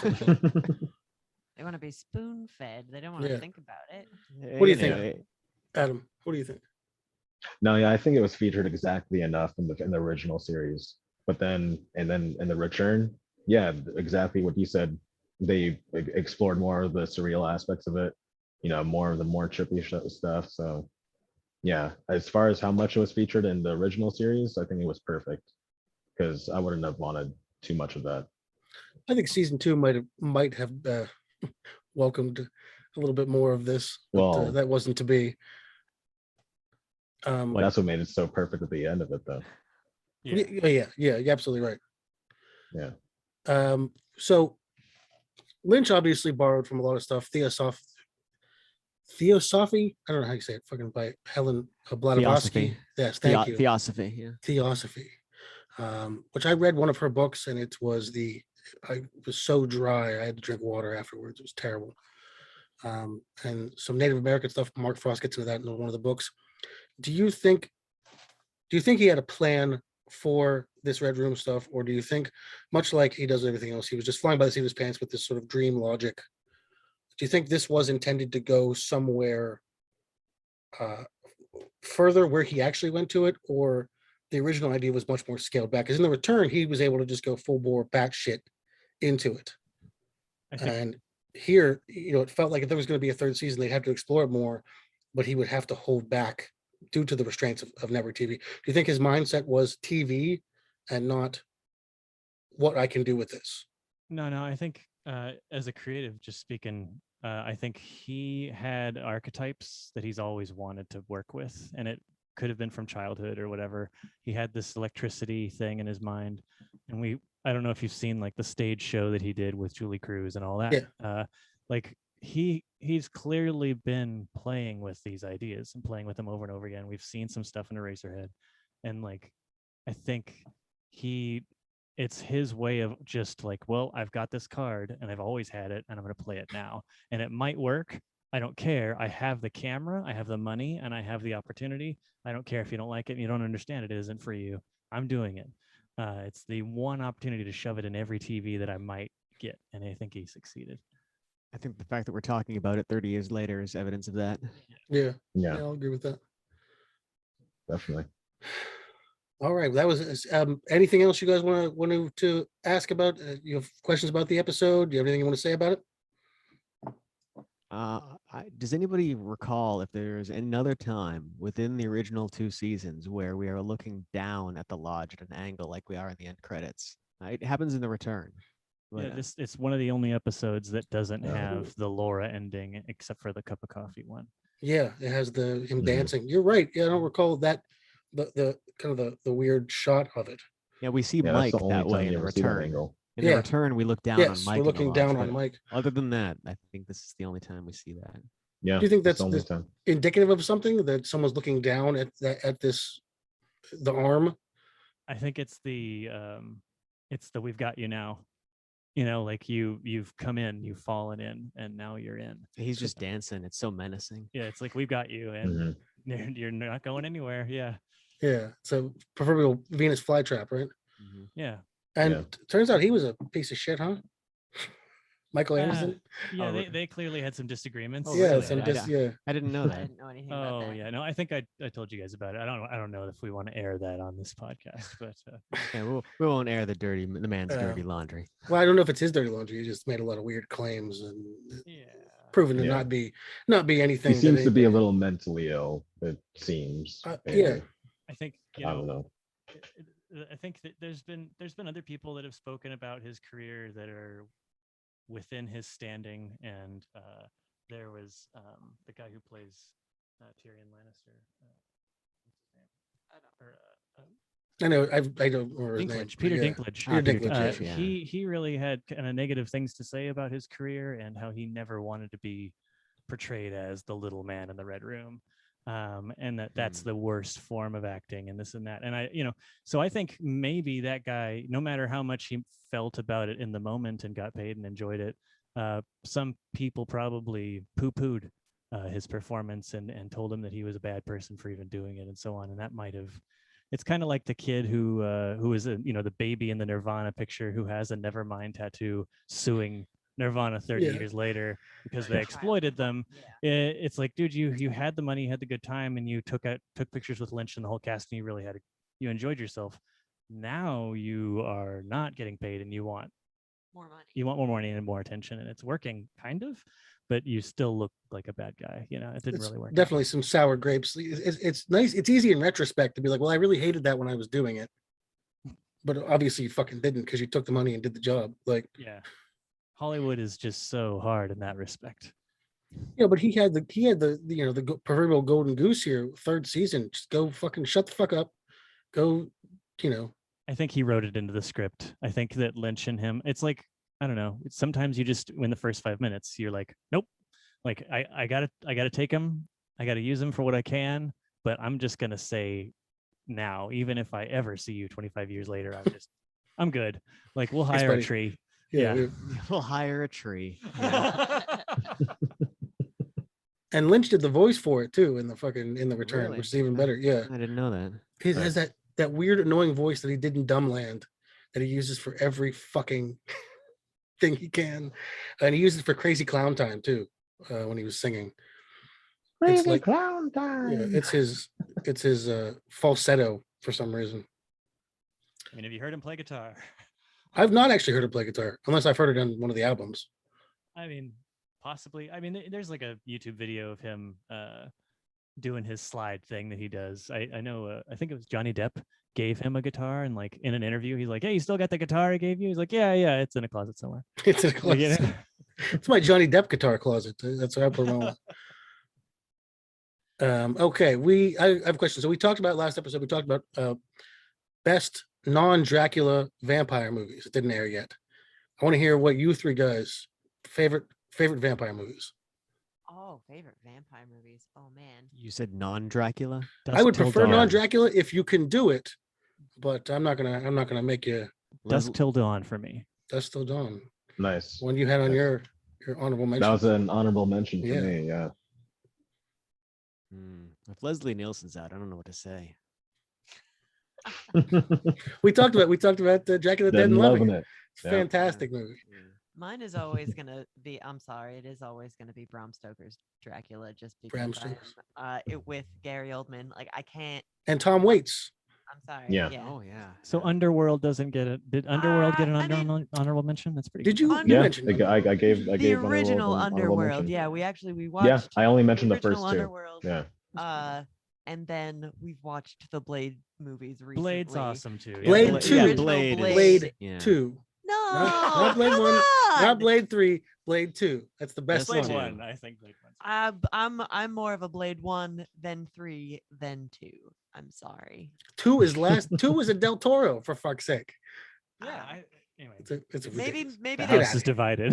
This is, May- rid- Get out. this is the hottest, this is the most contentious this has ever been.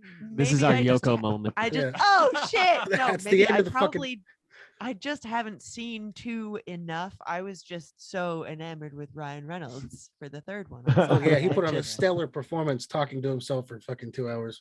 Hey, well, that's how we knew he was going to be a good Deadpool. Well, they, true. they didn't know? screen test his beard though. yeah. Yeah. Oh well. And who else Nobody was looking at his beard. the Dracula in the third one was fucking terrible. That guy was He was awful. no emotion. Triple H did pretty good for a Yes. guy who's not an actor. Yes. I love his puppy. Told Blade to suck it. Yeah, Wesley Snipes would have.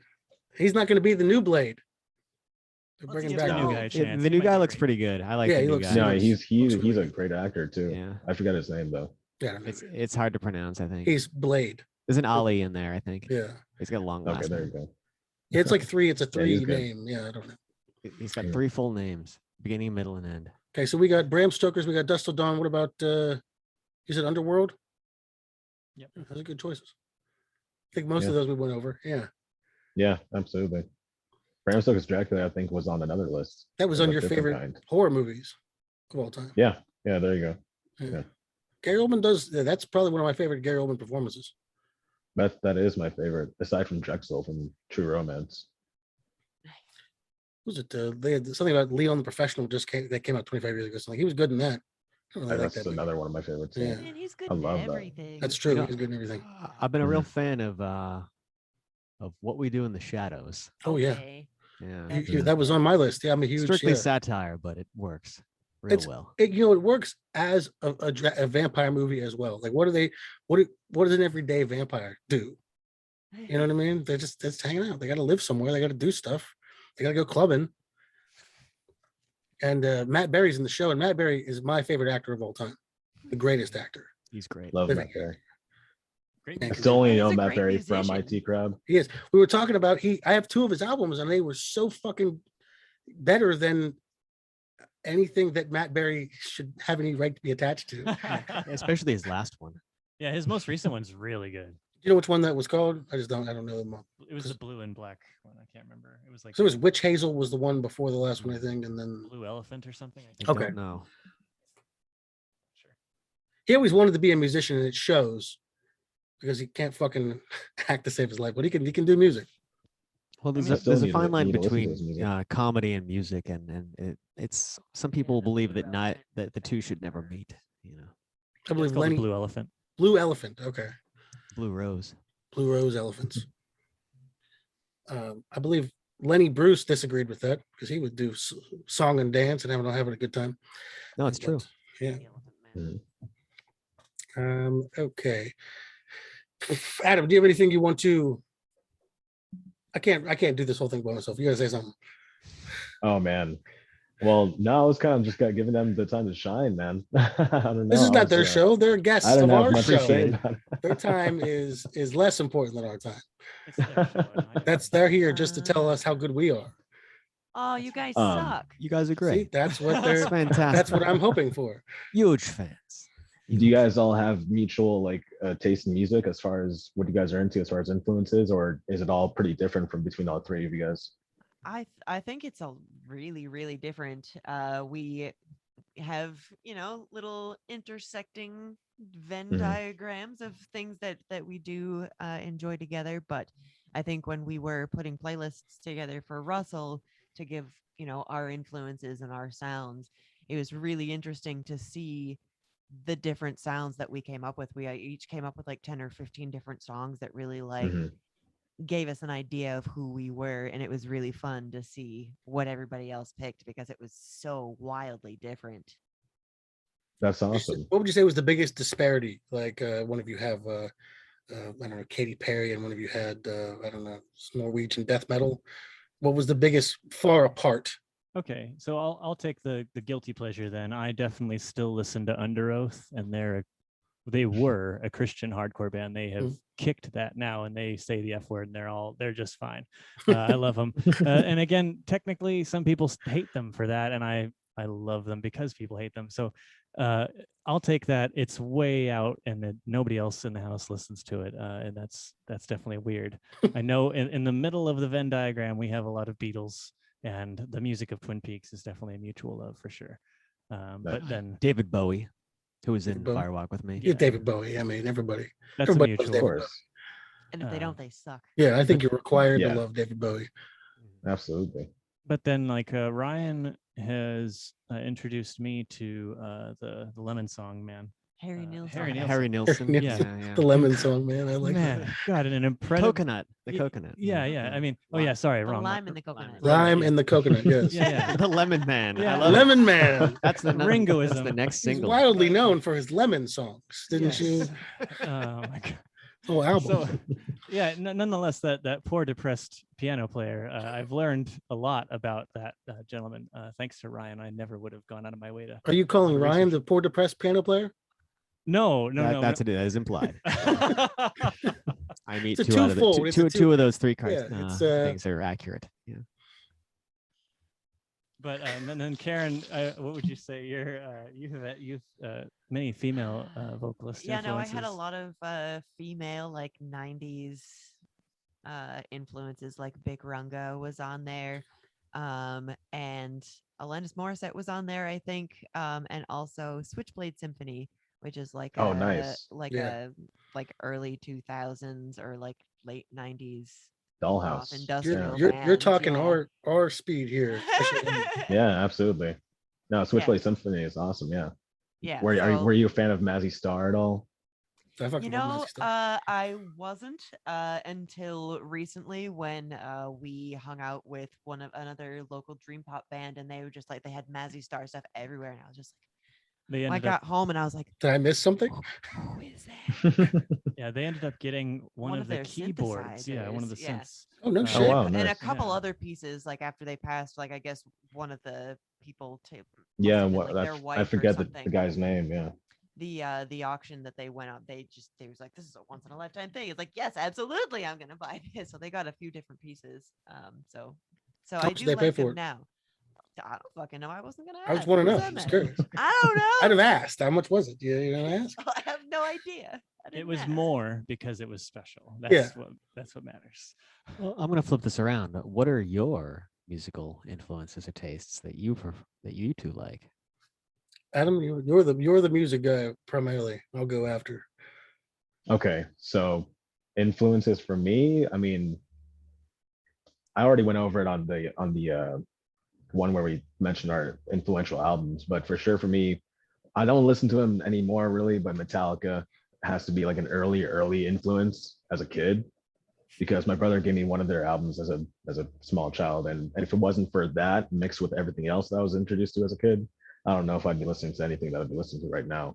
So, I got you into but Nick aside, Cave. yeah, and yeah, I mean, I always liked Nick Cave before, but you, after talking with you, yeah, I absorbed everything of his now, and I'm gonna be seeing him soon too, and I'm, I think March, but yeah, so right now I'm listening to a lot of Nick Cave, and that's just you know my main thing that I've been listening to because I think because it kind of taught me that I have to listen to his stuff album by album, and I think there's a few different artists I discovered that works a lot better if you listen to album by album instead of like scattered songs and shuffle and all that. So you have to listen to the concept, like you mentioned, Sean. You mentioned a lot of What's the concept you get a albums. good album, there's a concept to it. You guys probably have some sort of theme or idea when you're making music to put an album together. You're telling some kind of story. That's I a mean, So it is. I mean, with what we've been doing, it's nice to have something to shoot for, but also be ambiguous enough for anybody to enjoy it too yeah. and put their own meaning behind it or make their own connections. I mean, anybody who is a Twin Peaks fan can listen to any one of our songs and be like, holy shit. Like, I know exactly Hmm. what you're talking about. This is what that is, and that's what that is. But at the same time, like, it's supposed to be enjoyable for everybody. yeah, Like what? the Okay. aspect that we're kind of like butting our heads against, of course, is the actual music industry and what people expect. As Russell, our producer, kind of put it, your first 10 seconds of your song are a massive middle finger to the record industry. There isn't a hook in the first 10 seconds. It's a massive THX sounding synth that takes you into another dimension. We're willing to go 9 minutes and tell you a story. And again, if people just want something quick and fast, like, again, you're probably not going to watch David Lynch's stuff. You're probably not in our crowd, and that's fine. Katy Perry or whatever's out there for you. But we are trying to tell a story, and in every way, I guess we're going against some of these rules. We still play the game. We're on Instagram and we're doing our videos and that kind of thing, but we are looking at an album. We want to put out an album.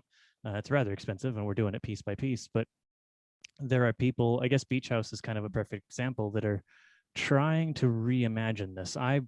I listen in albums. I would love that everybody did, but the industry is kind of pushing singles as quickly and fastly as they can. With Beach House, they're putting out a double album, but they're releasing Mhm. 4 songs every month, so it's a chapter, and it's like we're It's like a having to compromise of some redefine. kind. We're the thing is, the industry's all messed up and we don't know what's coming next, whether it be the metaverse or whatever, and we have to play with these new rules that are always shifting and changing. I think live music is a perfect example of that, between what venues are around and what venues are going to start being created. We as artists that are going to want the space to play have to kind of play with these new rules, whether it be masks or a different form of sound, whether it be no amps. There's all these kind of new things that are changing, and we have No we have to amps. adapt. Yeah, direct is kind of the new thing.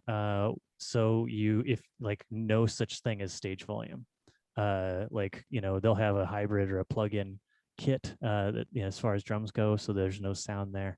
And then you're expected to bring a DI floor rig that will plug directly into PA, that will give you. And again, we have these things called IRs, or impulse response, that sound like, because they're bits, ones and zeros, that are exactly copied to the sound of a cabinet with a mic in front of it. So it sounds like a guitar amp and a cab and a room and all those things, but you don't have to carry around a 250-pound piece of gear. So there's a bit of a trade-off, and that's kind of where venues are headed. And this goes for drummers, bassists, vocalists, everybody. Yeah. So there's, you know, it's the new age. This is the after times now, and there's and so we have to be willing to adapt. Don't get me wrong. You know, Julie Cruz or whatever, if they were to tour today, I don't know, they might have an amp on stage, or they might have a guy direct and you don't see anything on the floor. There's a new way. With ZZ Top, there's a wall of amps, but nothing coming out of them. It's all off stage, for sure. And it's in a box. It's a little box, that an 8-inch speaker with an actual microphone inside it. Like, how rock and roll is 8-inch? I mean, it's all you need. You know, it's pretty good. You Sometimes know, it's too much. Yeah, you know, but 8 inches is decent. Yeah, pretty decent. Good enough for ZZ Top. It's good enough for me, you know. And then David Lynch thinks ZZ Top's pretty good. So, but nonetheless, I guarantee David Lynch is not 8 inches. Well, let's let that slide. You know, maybe he's a grower, not a shower. We gotta give him a chance. You know. You're saying ZZ Top is lying to me?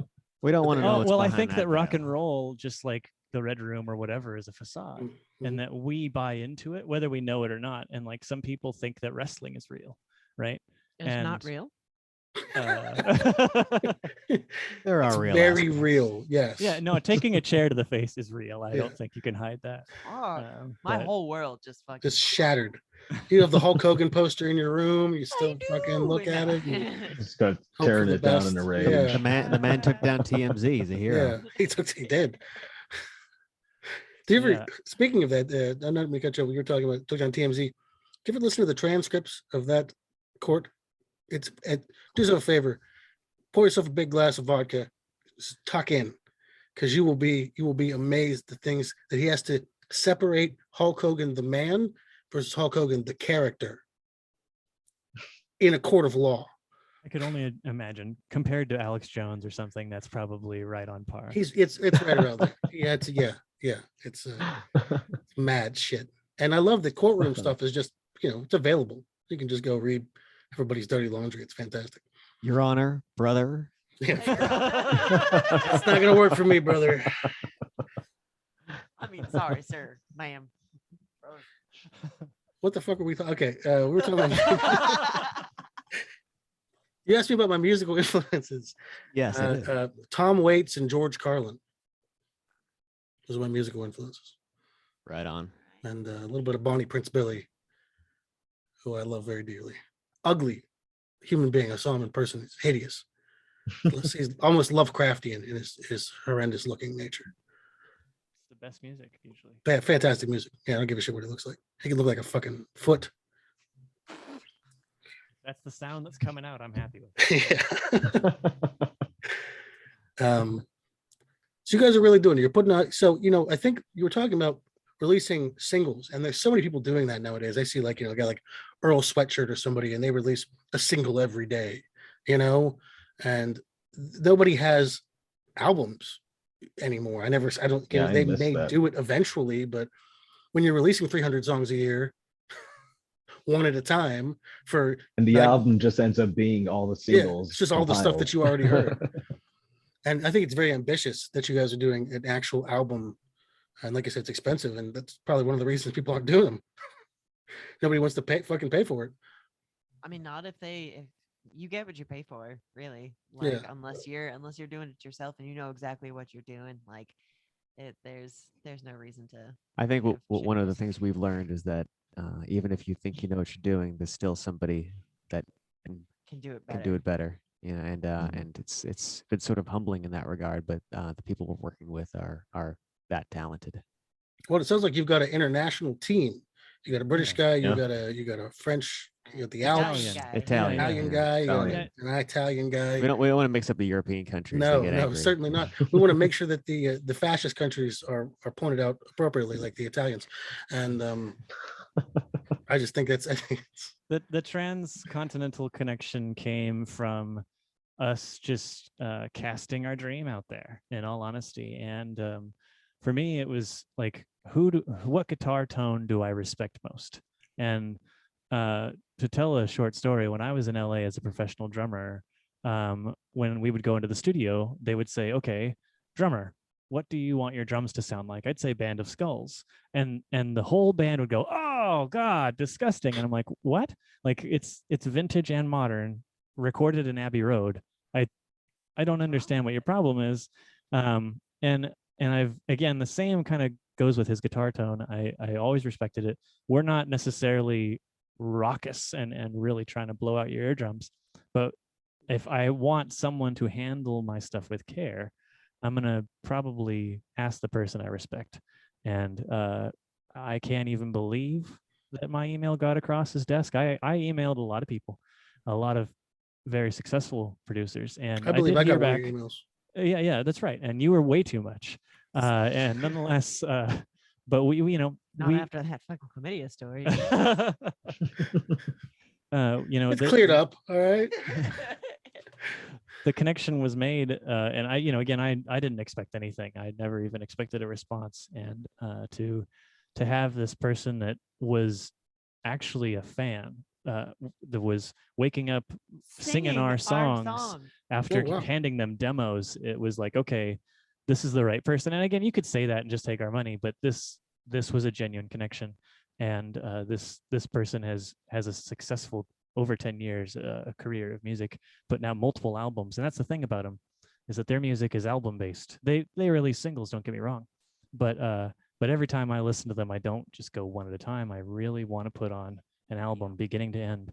And they have this idea and this concept, and they have the ability to own a space. I guess one of their later albums, they recorded in a church, and that was like the cover of the album is them with all their gear in this church that they rented out. And to think about hearing that room, and again, in a rock band, when it's only 3 people, the room is almost an instrument, and they are one of those few people that can actually really capitalize on and make you feel like you're in that room with them, in like almost like a live environment, even when you're putting on the recording. And I saw them at Coachella when they played, and that first album, they do some stuff where they slow down and speed up. And that's, again, very Lynchian, this disjointing thing. And the fact that we shared that influence, and that he was on board, he was into Twin Peaks. It's just been like a dream. And we're just riding that high every day.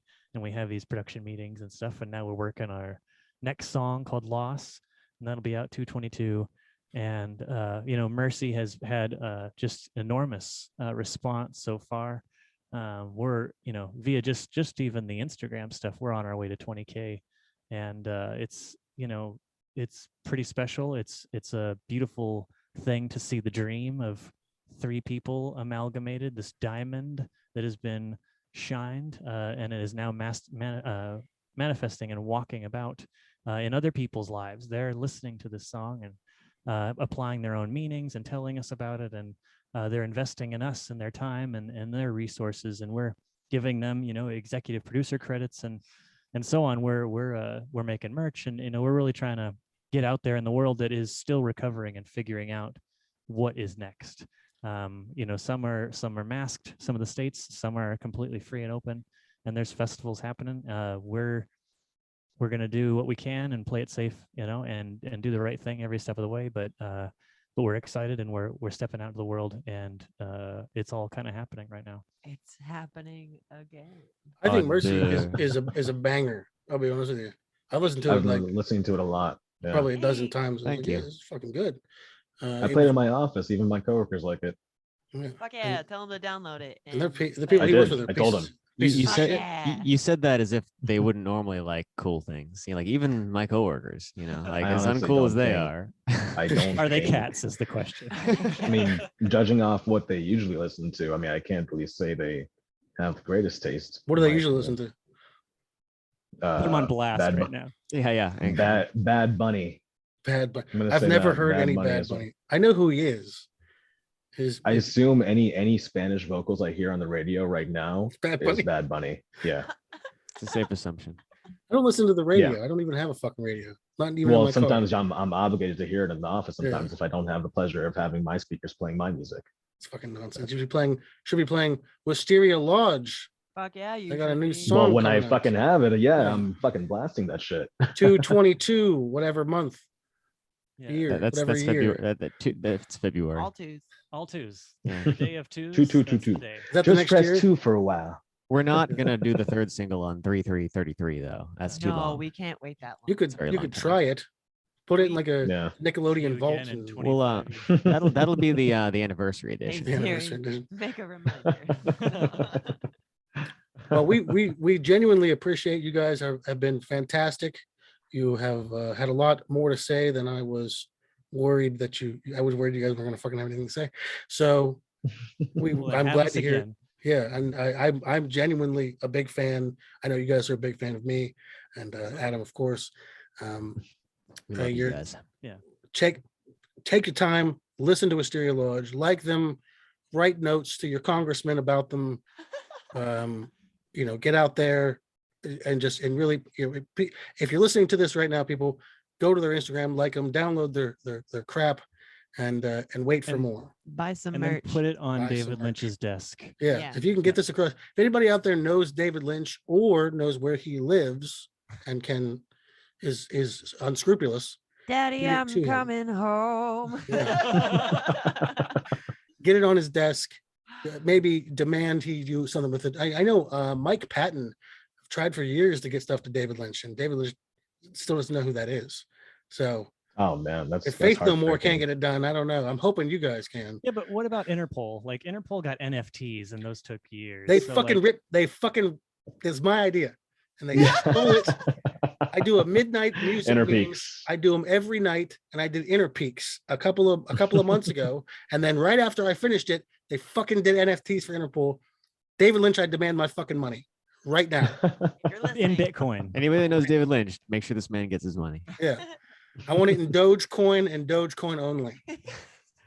I lost all my money to Dogecoin. Did you really? About You- $500. You invested in Musk? Yeah, it was not a great investment. You know, But I- legitimately, but I I made all that money on GameStop. So legitimately put $75 into Doge like last year. I made like 5,000%. I don't even remember I did it because I have a drinking problem. yeah, you had the right time. Yeah, I had the wrong time. you did it whenever it was like you buy low, not high. Oh shit, that was my problem. I'll give you God a damn it. chart I have. Needed stock tips. He had it I'm upside totally out of down. that fucking crypto Oh, world. no. dude. Stonks. I'm way out of that crypto world. I have no fucking idea I how just throw a any couple- of Oh, that it's- shit works. Fuck So is at it? it's all. like Cole's Cash, right? Yeah, it's like Cole's Cash. It's like it's the Dave and Buster's card thing. It's like you Dave know? and Buster. To, Yeah. You know. Oh shit! Except I can play like Rampage World Tour with the Dave and Buster's card. I can't do shit with fucking Dogecoin. I'm not getting one game of House of the Dead out of Dogecoin. But all right, thank you folks very much. We really appreciate it. I'll be Thanks for having expecting a us. song. Thank you. We will be expecting a song from you guys for us eventually. Do a show in LA. Put you on this. Please. Yeah, he's in LA. I'm in Pittsburgh. Don't do a show in Pittsburgh. It's a fucking shithole. Oh man. All right. Well, No, you we'll can come come to to us. LA. Yeah. Yeah. Please. We'll meet you in Philly. Philadelphia is nice. I love Philly. Yeah. Don't There's, go to there's a Pittsburgh. there's a venue in Philly that someone wanted us to play. So. That's right. Yeah. Well, if you guys ever come to Philly, I will promise you that I'll say that I'll come. Oh, that's Just so like everyone else. sweet. Yeah, We, that's, we appreciate I the, definitely will the, say that. the genuine feigned interest. Yeah. But it's feigned. Yeah. But Genuine feigned. we hope we can have you back on here eventually. We know Absolutely. you guys are very busy. We obviously are not quite as busy. We'll hope you have a always good- make time for you guys. Well, we Yeah. appreciate it. Maybe around the same time of the release of the single, we can have you guys back on. That'd be yeah. great. Yeah, we'd love Yeah. to. Yeah, Very much enjoy absolutely. that. We could do even a special because we record these weeks out. This won't be on for 3 weeks. So if you guys want to do we could do like a 10-20 minute special with you guys if you want to do something on release day, just saying, hey, and we'll put it up right away. Think about it, do whatever you want to do. We are agreeing Yeah. now. Yeah. They're agreeing Awesome. now. Make we a are note. season 4. Make a note. You know what? Make it ideas. I don't know. I'm just talking out of my ass. All right, everybody. That was the show. Anybody want to say anything before I say goodbye? He's got ideas, man. I got You ideas, can find man. us at Wisteria Lodge Wisteria on Lodge. Instagram. You spell that with 2 V's instead of a W. Yeah, it took me 3 weeks to figure out how to fucking find you guys. Well, if you Sorry. search it with a W, it still comes up. So I don't It know didn't. The what- one time I was looking for it in my inbox. I don't know if I believe you. I was looking for not on Instagram, but in my inbox, my Instagram, it didn't come up because it gets stuck in well. 1,000 messages a day. Yeah, I was looking for you we're guys. trapped. We're trapped in the algorithm. Yeah. All right, Adam, everything Thank to you say? guys so much for being on. Yes, thank you. Really Thank you very appreciate much you for having you having us. guys on. Can't wait Thanks for the for next time, and can't wait for the next single. I'll Let's still be rock. playing Mercy on repeat. Please do. Yeah. Thank Let's you. spike that algorithm. Yeah, We need the help. We need the Spotify revenue of 20 Spike. cents. All right. I hope we can count on vinyl too. I would love a That's another vinyl. thing. I would kill for a Yeah. vinyl. Yeah. See, hearing Would that, you Everything kill within for our a power. vinyl? I would Everything actually within kill. our power. Yes. I have very low impulse control. All right. Well, that so murder will cover the cost. So Cover the cost. we just got to pick the right I got guy. a couple people in mind. So we'll be in Get me touch that after the vinyl show. and I'll do them in. No. The other way around. You got to do it first. Oh, then no, you no, get the no. vinyl. I've been Well, burned. I've been burned on vinyl before. The We'll blood sign on it my for you hands. in Philadelphia. Yeah, It's all sticky. it's all. How do you? That's an HPV story. The blood on my hands one, but We all have it. You just don't know. oh, sometimes you know. All right, everybody. That was the show for today. Goodbye. Goodbye. Bye. Later. Wait, don't wait. I didn't turn it off. Hold on. I just stopped the video. I didn't turn off. Stop.